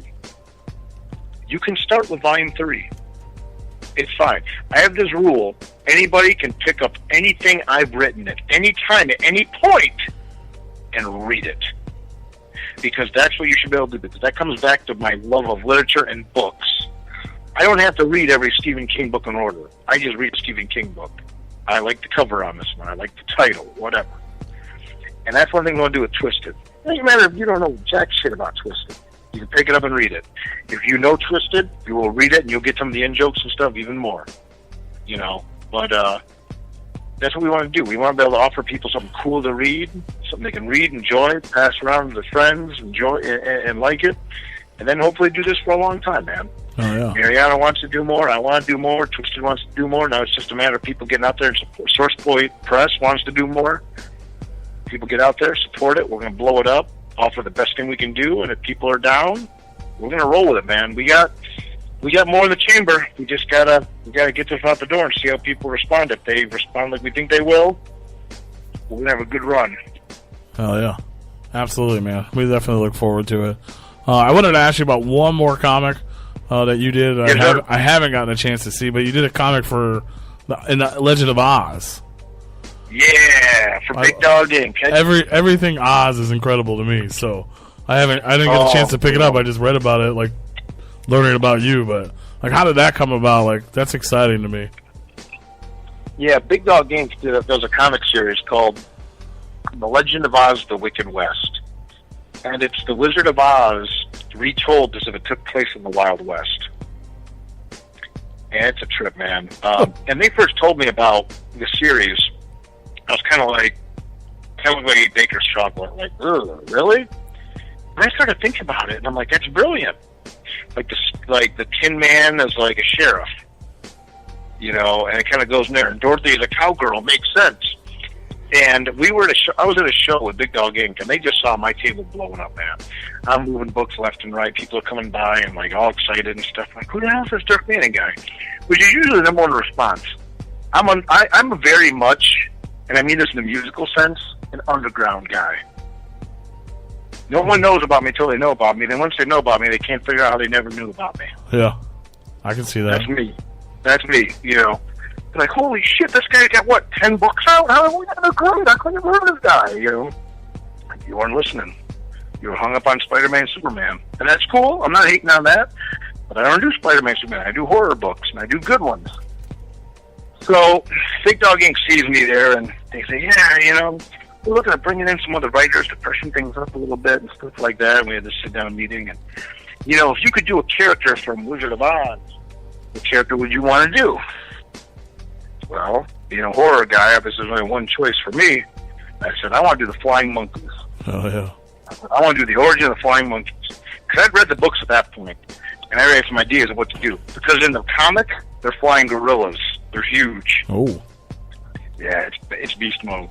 Like, find a copy of Tale of Legend of Oz, The Wicked West, Volume 4. That's the one you want. That's the one I wrote. Well, the publisher, Tom, who's now a buddy of mine, he laughed and he goes, man, everyone, I was at his house, and he goes, we're in Chicago. He goes, everyone wants to do the Flying Monkeys. Hell yeah. And he goes, and I said, I never did this before. I've never done this since. And I said, look, man, here's what I would do. And I pitched him right there. I told him my idea that I would do. I normally don't do that until I get a contract in my hand. I don't give away my currency. Give away your idea, yeah. I don't give that away. You got to pay, you know. Take that money, little man. Put it in my hand. You know. So that was not the song, but I don't care because it's getting late. But so I've never done sports since. I said, here's what I would do. I told them. A week later, they gave me the contract. I said, write it. So that was my involvement there. That's awesome. Yeah, I definitely want to check it out. Yeah, I did one short story with Big Dog Inc. before that, and then this one. But then, yeah, Legend of Oz, Wicked West. That book's out of print right now. You'll notice that common theme with my work. Stuff tends to go out of print. So get it while you can. Like Diaz de la Mortis is another amazing thing I did with Larry Rossmo, who's now doing Batman vs. the Shadow. You know, he did his book called Diaz de la Mortis, and there's a story with him out of print. Oh, shit. So that's why we're bringing Nightmare World back in print, which one more time. Go to your local comic shops this week, call them, have them order you Nightmare World 1, 2, 3, and 4. Volume 4 is the new one. You can get new printings of 1, 2, and 3 through Devil's Due. Or go on Amazon. Check out Tales of Mystery if that sounded good. Love Stories to Die For. You want that? I mean, I just encourage people, like, if you're going to be reading the Twisted comic, hunt down one of my books and check it out. Don't be ugly. Don't go illegally download it, because then I can't afford to make more. You know? You got to remember, what killed the music industry and what makes it hard for musicians is illegal downloading. Comics are the same way. I'm not dumb. I know you can download my comics illegally if you dig deep enough. Be cool. Be cool, man. You know, pay for what you like so you can get more of it. Absolutely. I'm not sitting here on a mountain of money. You know? I'm sitting here making these books, and I want to be able to pay my collaborators, too. And when people buy it, I don't just get money, they get money. So they can afford to make more. Every time people download one of my comics, they're reading it, and I can't pay my people for it. People say, oh, well, I'll download it, and if I read it, if I like it, I'll buy it. Bullshit. I mean, some people do, I get it. A lot of people don't. Yeah. I already read it. I don't need to buy it now. Right. Why would I buy it? I own it. Yep. So support. That's my little word of the wise. I like to say, we used to have Johnny Cash when people bought records. People started downloading, we got Nicki Minaj. I'm just saying. Oh, shit. I'm just saying. No offense. I don't like to bring anybody down, but... Sure. Absolutely. I'm just saying. There's just a lot. There's just something to think about. No, absolutely. So support DirkManning.com, at Dirk Manning on Twitter, Instagram, Facebook. Everywhere out there on social media, Dirk Manning. Everywhere. Okay. Not Snapchat because I don't have anything to really snap about, but everything else on it just at Dirk Manning, all one word. Look for the guy with the top hat and the scarf. That's me. Absolutely, the man of mystery. Picture. Yeah, that's right. Check out his books. And Nightmare World, Mr. Mana. Yeah, it's Mystery. Mr. as in Sir. HRRHEE. Yep, Mystery. Tales of Mystery. Get it? Mystery. So funny. Mystery. Even mysterious. Hell yeah. Whoa! Oh, shit. Oh, So I'm going to ask you the one question I ask all of our musical guests as well. We stole from our homie Roscoe at Fago Lovers. Yes, sir. If you're stranded on an island and you can only bring 3 albums, musical albums, what would they be? Man. What 3 records would I bring? That's how we get to know people. Yeah. See, I'm eclectic, man. Like, people driving the car with me, like, I'm listening to Machine Head, and then Eminem, and then Adele, and then Faith No More. That's perfect. And then Neil Young, and then, whatever, Slayer, it just goes on and on. Or System of a Down. 3 records. 3 you can't live without. And don't get me wrong, we've had people cheat. You can do like like Bob Marley's greatest hits. You can do like a greatest hits or something like that. Sure. I would do something by Faith No More. I would probably say King for a Day, Fool for a Lifetime by Faith No More. Hell yeah. It's hard. I would do something by M. Maybe Recovery by Eminem. I think that's like my fighting album, man. That's when I need to get in the zone. Oh yeah. I really like The Darkness by Twisted a lot, but oh man, and I have to pick up metal at that point. So if I take Eminem, it would either be like probably The Darkness by Twisted. Man, actually, I couldn't listen to that album the rest of my life. I got to be in the zone for that. So I'd go Faith No More, King for a Day, Fool for a Lifetime. I'm going to go Eminem Recovery, and I'm going to go metal-wise, I keep coming back to Metallica, Master of Puppets. There you go. Hell yeah. And as I say that, I'm looking at my CDs. Since I'm a CD guy, I like X having the object. I'm looking at like 20 more albums I could switch out on any of those. Yeah. Those would be my 3. Those would be it. That's such Faith a hard No More, question. King for a Day. It is. It's tough. So Faith No More, King for a Day, Fool for a Lifetime, Eminem Recovery, Metallica, Master of Puppets. Awesome, man. Very, very eclectic and angry. I appreciate it. It's awesome. Passionate. Yeah. Yeah, there's a lot. I like to live have a good time, but there's a lot of passion and anger that bubbles up from there. But to be creative, you got to have that hunger. You got to have that passion. You got to have that fire. Absolutely, man. Absolutely. Well, we definitely appreciate you calling in. Everybody's looking forward to the Haunted Highons. Everyone should go check out Nightmare World and all his other work. It's dope. I just discovered it myself, so check it out. Even if you're not into comics, really cool short stories. Thank you. I really appreciate it. I appreciate you having me on, man. Absolutely, man. We appreciate you. Look forward to that coming out in the fall. When can we look Yes, forward sir. to the new tales coming out? And what else you got coming on? Let them know. Drop everything. Tell them where to All find right. you. And Let's drop it like it's hot one last time. You can find information about me at dirkmanning.com. I send out a newsletter on email every month. You can sign up at dirkmanning.com. My touring schedule's on there. I got to add some shows to it probably tomorrow, for that matter. I'll probably update some new sighting appearances are coming up. I'm on Facebook, Twitter, Instagram, Tumblr, Twitter. All at Dirk Manning, one word. Look for the top hat and a scarf guy. That's my little image. That's my icon. Follow me. Stay in touch. I like to hear from people. I have an Amazon page. You can check out my books. My newest book, Nightmare World Volume 4, The Morning After, is in previews right now. You can pre-order it for one more week. Get it, that way you can get the week it comes out through your local comic shops. The first 3 Nightmare Worlds are also available, new editions in comic shops right now. Twisted Haunted Highons #1, the one-shot, will be dropping this fall. Expect news very, very quickly on where to get that from Magic Ninja Entertainment, from Twisted, as well as from me, from Source Point Press. We're going to be blowing that up real quick. And you're going to have some options on how to get that book. That's what I'm going to say on that. And then my next new book coming out after Nightmare World Volume 4 is going to be Tales of Mystery Volume 4 on Kickstarter. I'll tell you what, our Kickstarters deliver. We go over the top. It's nuts. It's fun. Keep an eye on my social media. Follow me on Kickstarter at Dirk Manning. You can get a limited edition, hardcover edition of my books. You can only get them one time. That's for the first 30 days of a Kickstarter. The Kickstarter ends. We lock the numbers down. No more hardcovers. That's it. And yeah, just come see me. Shows, get in touch. This weekend I'll be in Wyandotte, Michigan at Michigan Comic Expo. So comic show during the day and then the Attack of the Yak Wrestling at night. Week after that, first week in August, I'll be in Columbus, Ohio for Wizard World. I'm then off the road for a couple weeks. Working on some new comic stuff that you guys might know about. And then I'll be at Wizard World Chicago. And then after that, I got a bunch of other shows coming up. Grand Rapids Con in Michigan. New York Comic Con. I'll be in New York Comic Con. I'm a guest there every year. As well as a bunch of other shows coming up as well. Just keep an eye on my social media, my mailing list, dirkmanning.com, and like I said, Facebook, Instagram, Twitter, Tumblr, at Dirk Manning.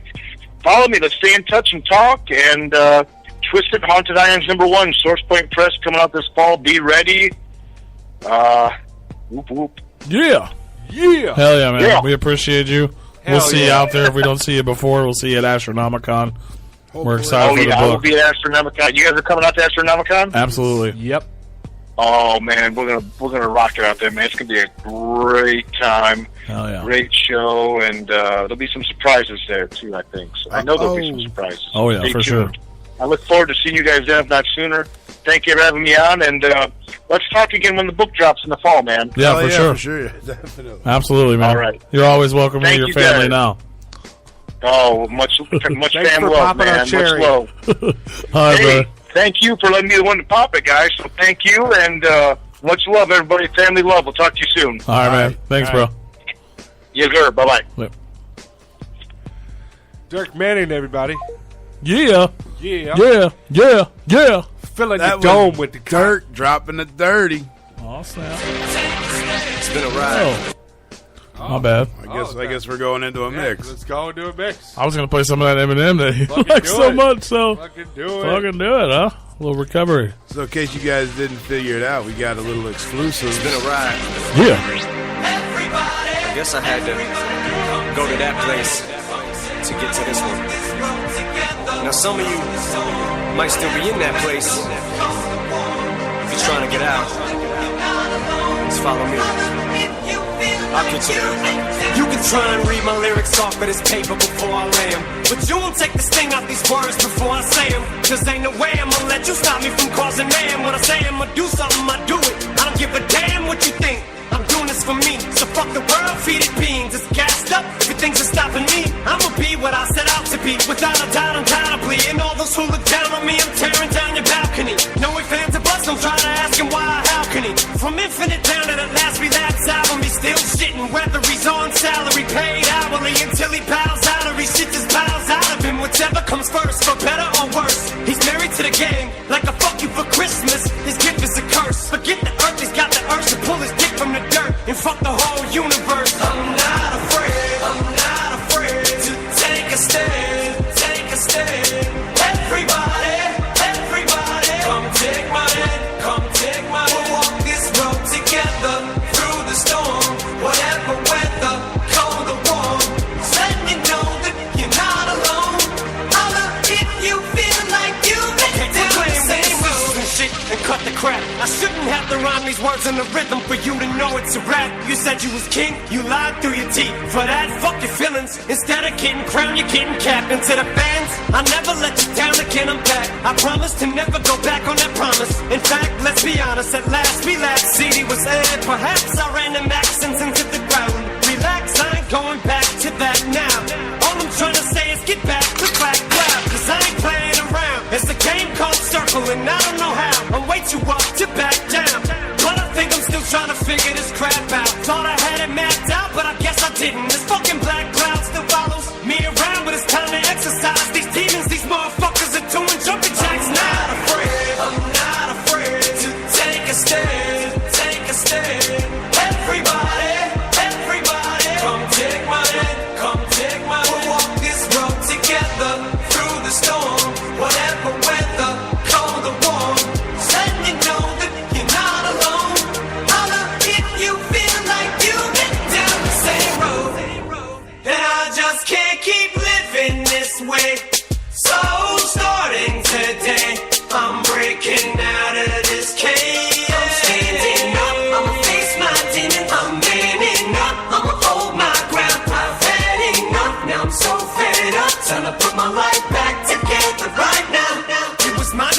to get clean. I did it for me. Admittedly, I probably did it subliminally for you, so I could come back a brand new me. You helped see me through, and don't even realize what you did. 'Cause believe me, I've been through the ringer, but they can do little to the middle finger. I think I got a tear in my eye. I feel like the king of my world. Haters can make like bees with no stingers and drop dead. No more beef flingers, no more drama from now on. I promise to focus solely on handling my responsibilities as a father. So I solemnly swear to always treat this group like my daughters and raise it. You couldn't lift a single shingle on it. 'Cause the way I feel, I'm strong enough to go to the club or the corner pub and lift the whole liquor counter up. 'Cause I'm raising the bar. I shoot for the moon, but I'm too busy gazing at stars. I feel amazing and I'm not afraid. I'm not afraid to take a stand. Take a stand. Everybody, everybody, come take my hand. Come take my hand. We'll walk this road together through the storm. Whatever weather, cold or warm. Just let me know that you're not alone. Holla if you feel like you've been down the same road.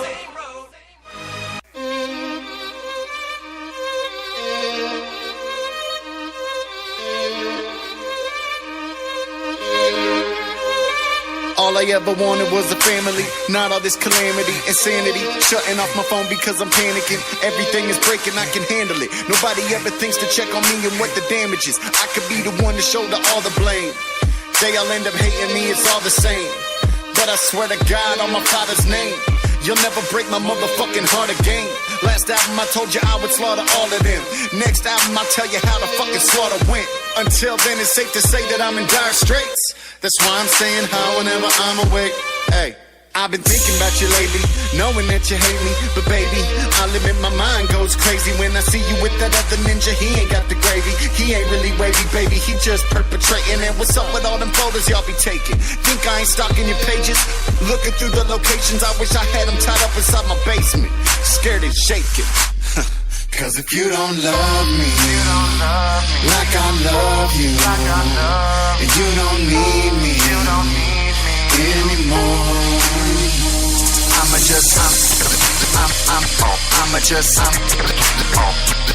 just slit your new man's throat. Let him bleed out on my basement floor. Yo.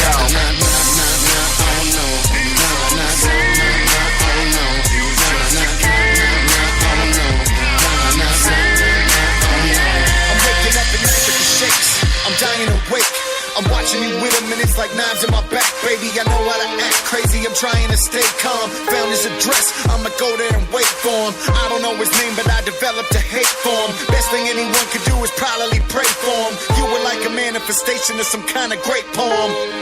So his life I'm finna take from him. So his life I'm finna take from him.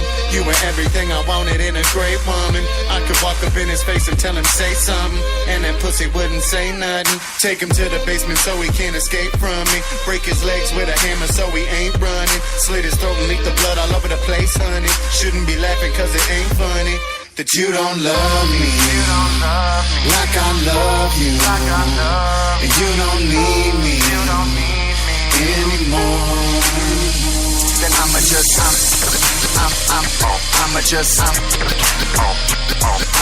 slit your new man's throat. Let him bleed out on my basement floor. Yo.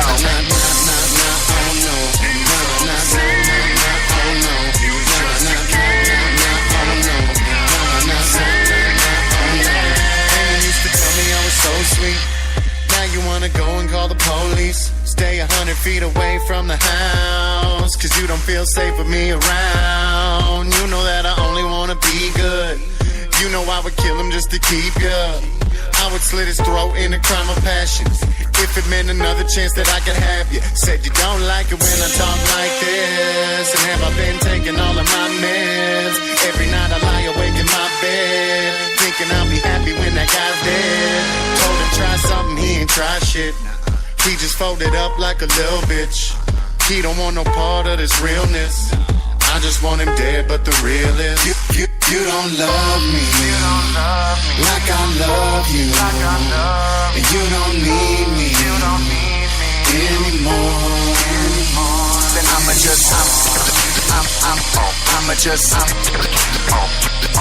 just slit your new man's throat. Let him bleed out on my basement floor. Yo.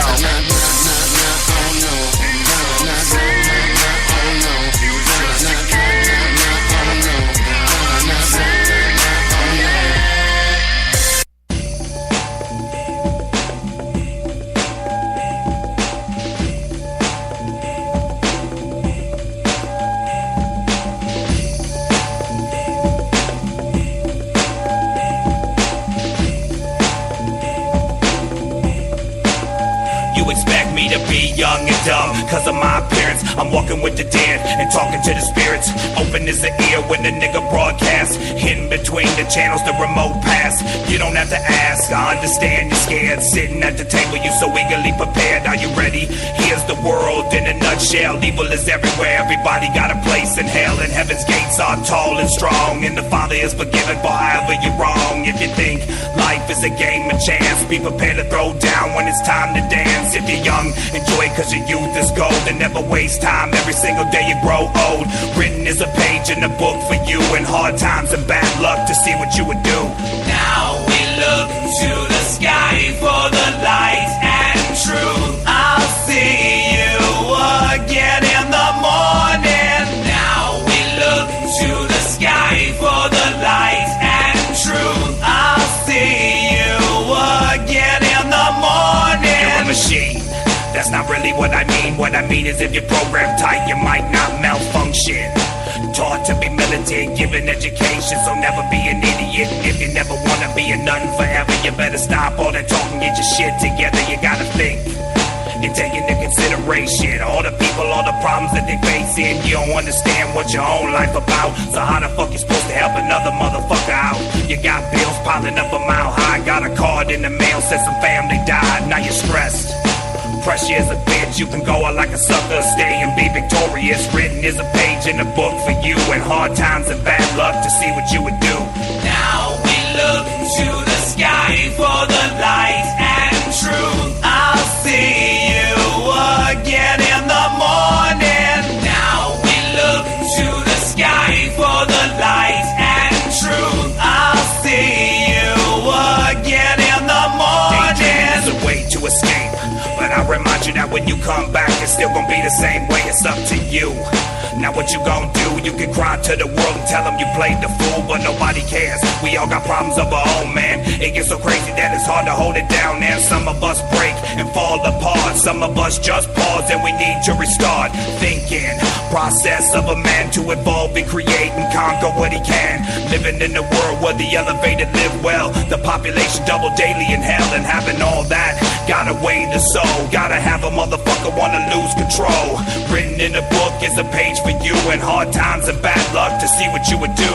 Now we look to the sky for the light and truth. I'll see you again in the morning. Now we look to the sky for the light and truth. I'll see you again in the morning.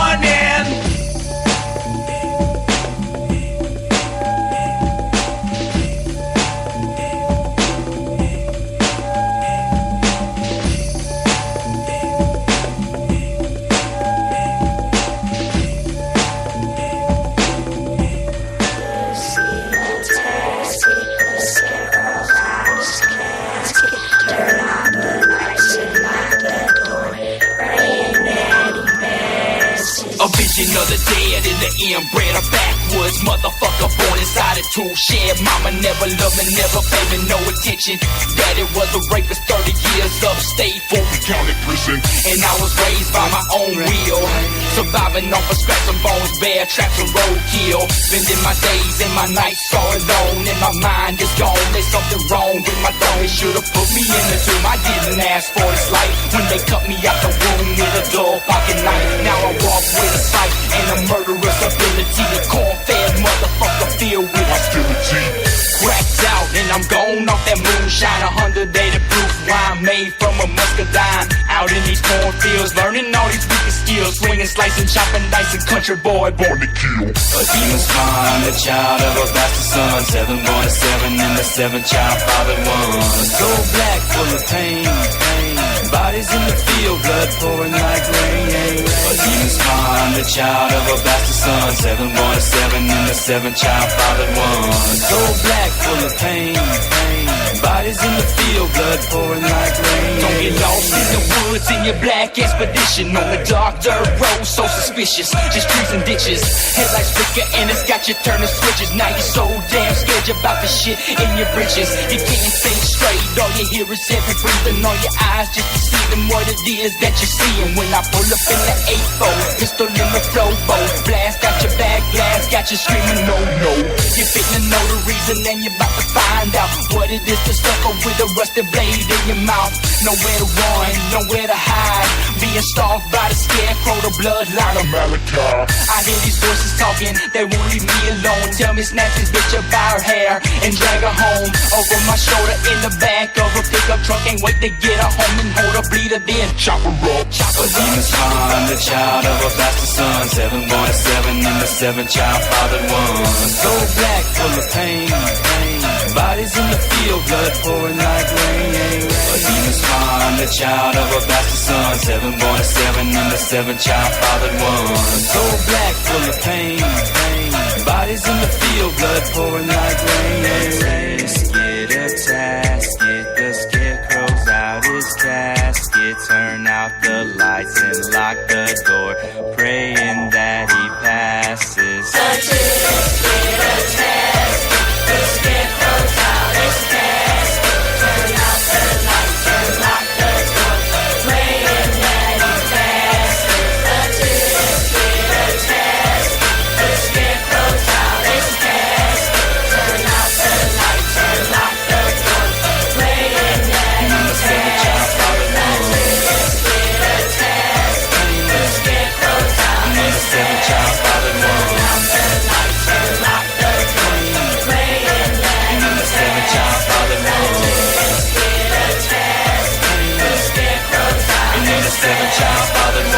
the lights and lock the door, praying that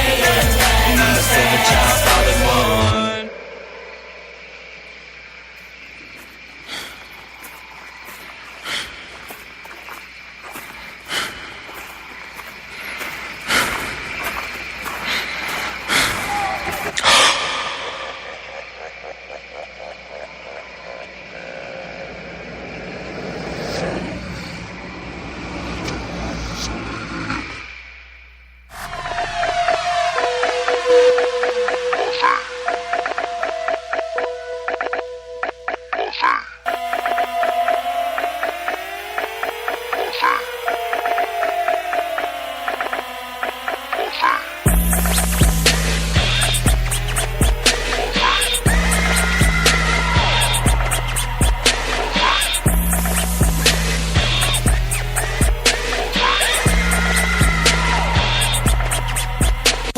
Whack shit, took my face and erect it. Used my head like a ball in a basket. Thought for sure I was going to my casket. Eyes blacked out with a nose so massive I could taste the blood dripping down on my lips now. Stuck in a cold black hole trying to get out. Grab me by my face, maybe lose all hope.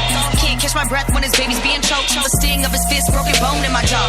Might catch something cause he made me let him hit it raw. Little scared now cause he's trying to get me in his car. Head off the dash, man, he's taking this a little far. Dick all hard cause he know that he love it. Holding my hand closer, trying to make me rub it. Visions in my head of me running, trying to get away from his sick shit loving. Every single blast, I can feel it in my stomach. Pain so immense that it makes me wanna cut him. But my wrist so small that I know that I'll die. So the water hits the floor as I lay here and cry. Boots on my neck as he screams, "You're dead." Cigarette butt puts it out on my forehead. Boom. Then he stops my face. I'm scarred for life. I can never erase them white lights.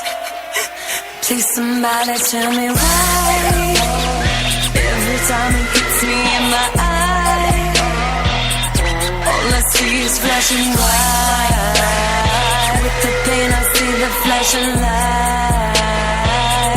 White light. Sky, fan wide out to the horizon. Flowers on that blue pops out. Color clash with dead brown fields lined by trees and go hay wheels. Alone, no place to go. Keep walking straight, come to a fork in the road. Which way? How would you ever know? So lost, just trying to find home. I had to go, I had to leave. Could it take the pain? Could it take the beat? Now he had me down, right on my knees, trying to suck his when I was begging, please, please let me up. Now I can't breathe. I twisted hard to be free. And when I broke away, he lost his grip, so I took my chance and I made the slip. Now I'm off. Kill him in the bar and hang him up. Pull his card, yeah, boyfriend out of luck. Little overkill with my hands on the pump. Got my brain ill when he went for my rum. No way. Sick of getting hit and beat all day. Full body ash, call that shit Pompeii. It'll be okay. I'ma be okay. Blase.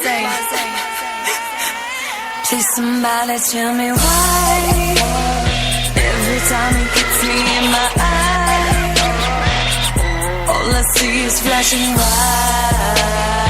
With the pain I see the flashing white light. Why every time he gets me in my eye, all I see is flashing white. With the pain I see the flashing white light.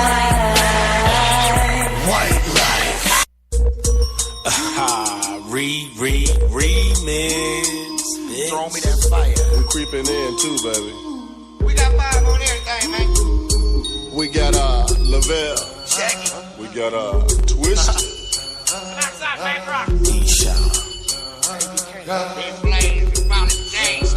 You say you got 5 on my tender, you can bend her over the table, but be sure that you bring my stallion back to my stable. Say, bruh, no elementary school ground playing, not a $5 bill, over 500 on the real field. I'm on the level, stay mellow, no criticism from the fellows. Hello, being key, doing a high speed, but still don't tap the baby. I'm busy, Lavelle, you can't see me.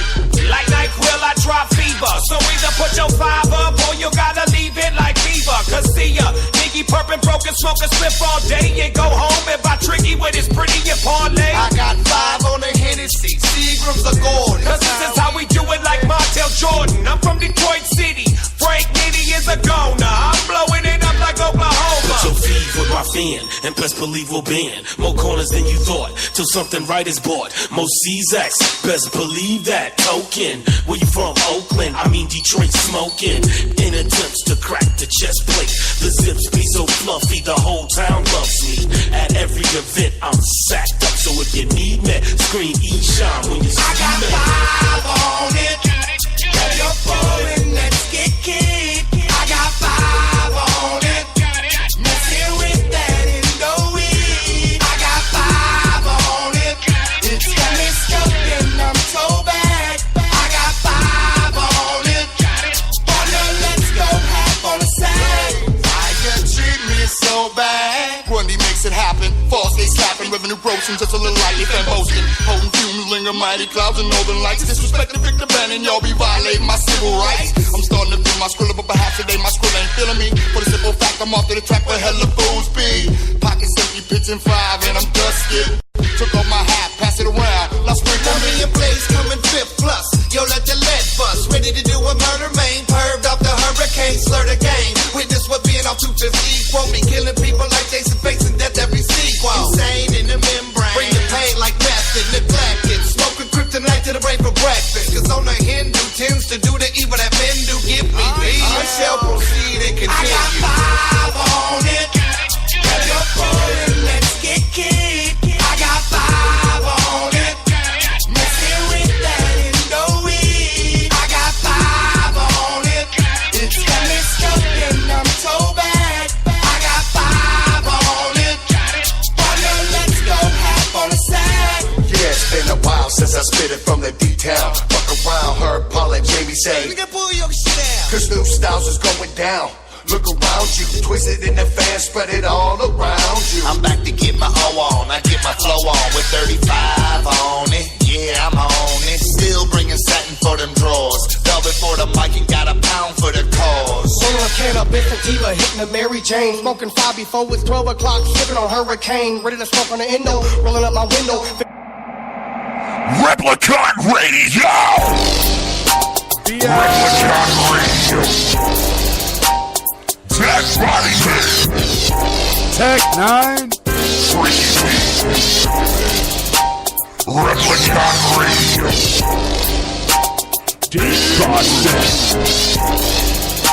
Why you have to You're listening to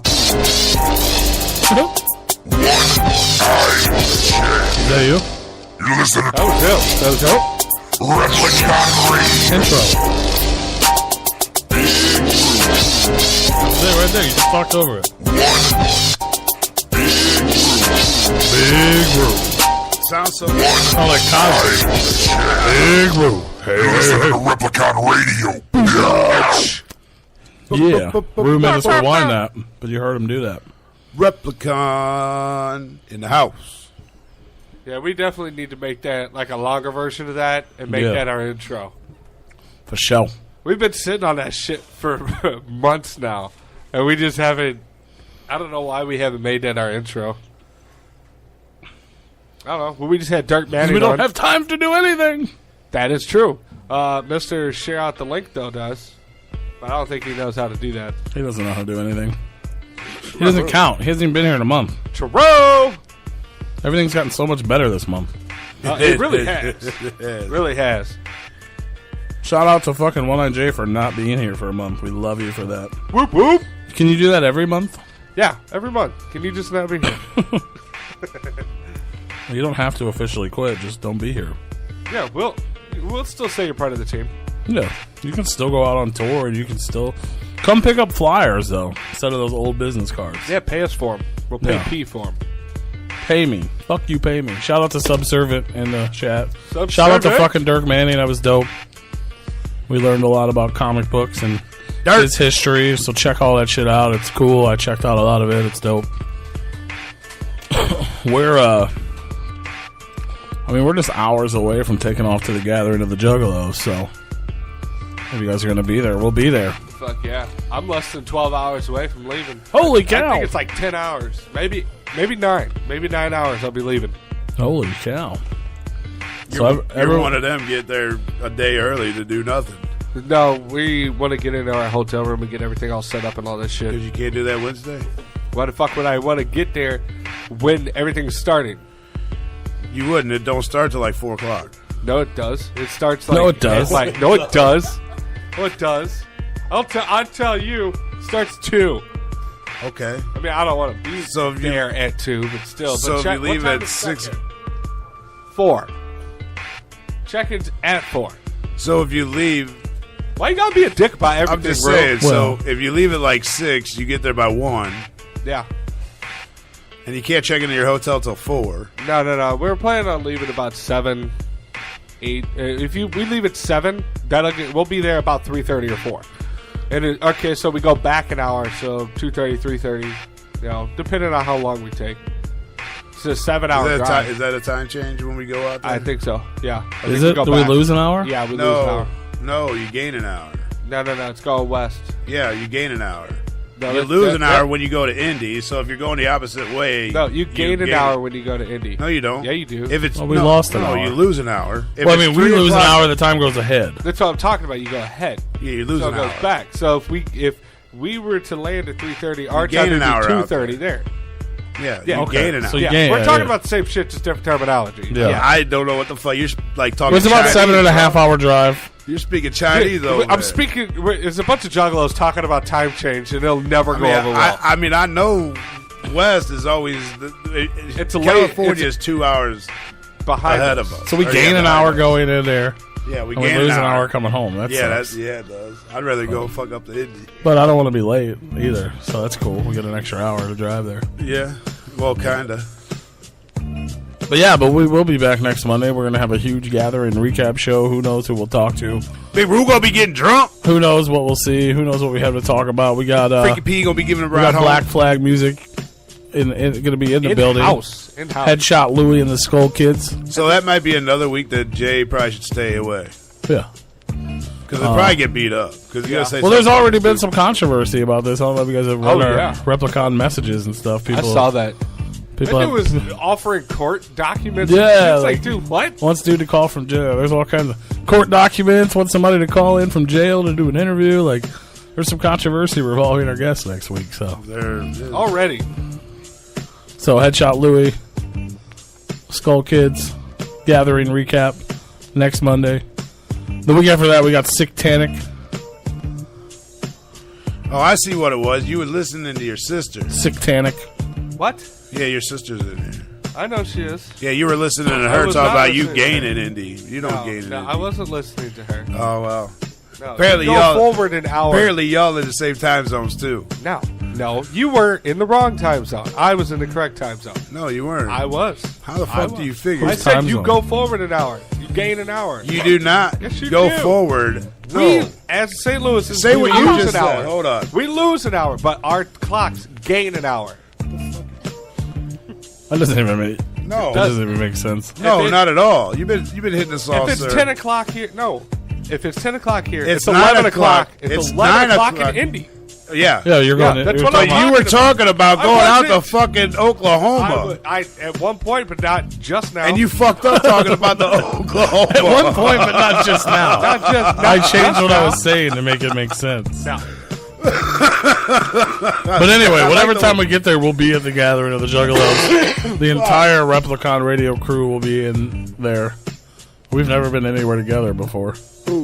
All the Replicon. I mean, we've all been to the gathering together, but not as Replicon Radio. We were Nope. just at a show all together, except for fucking one. Except for one. Yeah, so we have to deal with him. And then we were at the fucking. We haven't seen the guy in a month, and the first time we have to deal with him is Hey, at the no, gathering. no, you don't. You ain't. Fuego? Eat all the mushrooms. Fuego Flames? Hey, you don't. You're on babysitting duty, bro.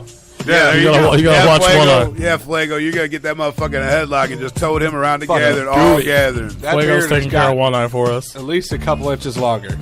Oh, I'm sure. Yeah. But yeah, we'll be back next week. Gathering recap. Headshot Louie, Skull Kids in the building. I'm sure we'll have lots of fucking crazy shit to talk about and not talk about. The week after that, August 7th, we got Sick Tannic calling in, hanging out, talking about all kinds of new shit they got dropping. August the 14th, we got motherfucking Buckshot. Buckshot live on air. And his long anticipated album Weirdo, available for pre-order right now at mobstylemusic.com, comes out on the 18th of August. But if you tune in on the 14th, you're going to get to hear some world premieres from that record right here on Replicon Radio. So tune into that shit. Tune in every Monday. Go buy a t-shirt on Teespring. Just search Replicon Radio. Donate a couple bucks to repliconradio.com. We'll send you some stickers and flyers that cost more than a couple bucks. You donate $2, I'll pay $6 to ship you some shit. I don't care if you guys just donate a couple cents. It all adds up. It does. I'd rather it be a couple dollars so I don't have to spend that much money on shipping. but- Sure, we all would. So if you donate $6, it covers the shipping. Yeah, that'd be awesome. Now, if you could cover donate the shipping. $7, then you're helping the show. I'll probably give you $7 worth of No, you shipping. can't be using that money. That's donation money. You can't use that to send out shit. Yeah, already happened. The t-shirt money's gone. The fucking donation money's gone. You just God damn. I haven't spent anything yet, but fuck. Why's it always got to be my money? Because you're rich, bitch. Shit, come tune in next week. We'll see if Ricky B even has a job. Holy shit. Now you due for what, vacation time in August? Yeah. Yeah, because I didn't start my job because I was at The gathering. This motherfucker gonna be like, let's see, he got a vacation coming up in like a week and a half. No, fuck, he's fired. Get rid of him. We can't pay him. What? All right. That's Fucking it. shit, That's man. it. That's the end of the show. That's it. That's all we got, man. That's all we got. No Hope more. you liked it. No Hope you more liked till it. Monday. We'll see you at the gathering. Yeah, if you're going to the gathering, we'll see you at the Follow gathering. us at Replicon Radio. Follow us around the gathering. _ If you're not radio. going to the gathering, then you're going to miss out. Follow my Snapchat at deadbody. We'll probably go live a few times. We'll probably end up on fucking The I'll Beard probably Speaks. go live a whole lot. We'll go. I'm We'll gonna have to go post a live lot. on Replicon Radio. I'm going to show, post though. a lot of shit to my Snapchat, so I don't know what the fuck's going to be on there. Yeah. I know last year was some crazy shit on there. Fuck. What? Oh yeah, on your Snapchat. Yeah. Yeah, all he does is Snapchat. So if you want to see the gathering in 10-second clips, follow him on Snapchat. Yeah, it's about like 400 10-second clips. There you go. So there you go. You can watch it like that. And that's it. I'm going to go live on Replicon Radio Facebook right now, so make sure you're following us. You go do that. We'll see you guys next time. Flying home. Oh my God! Be safe in your gatherings. We will see you guys there. Deuces. Angry Real. For families who love the great outdoors every season, the only place to go this season is Cabela's Christmas Sale. Save 30% on all in-stock Cabela's camp furniture and $25 on hunting boots for the family. Get $110 off a Bushnell Trophy Extreme 800 laser rangefinder. Plus, don't miss Saturday 8 a.m. doorbusters, where the first 250 in line receive a free giveaway.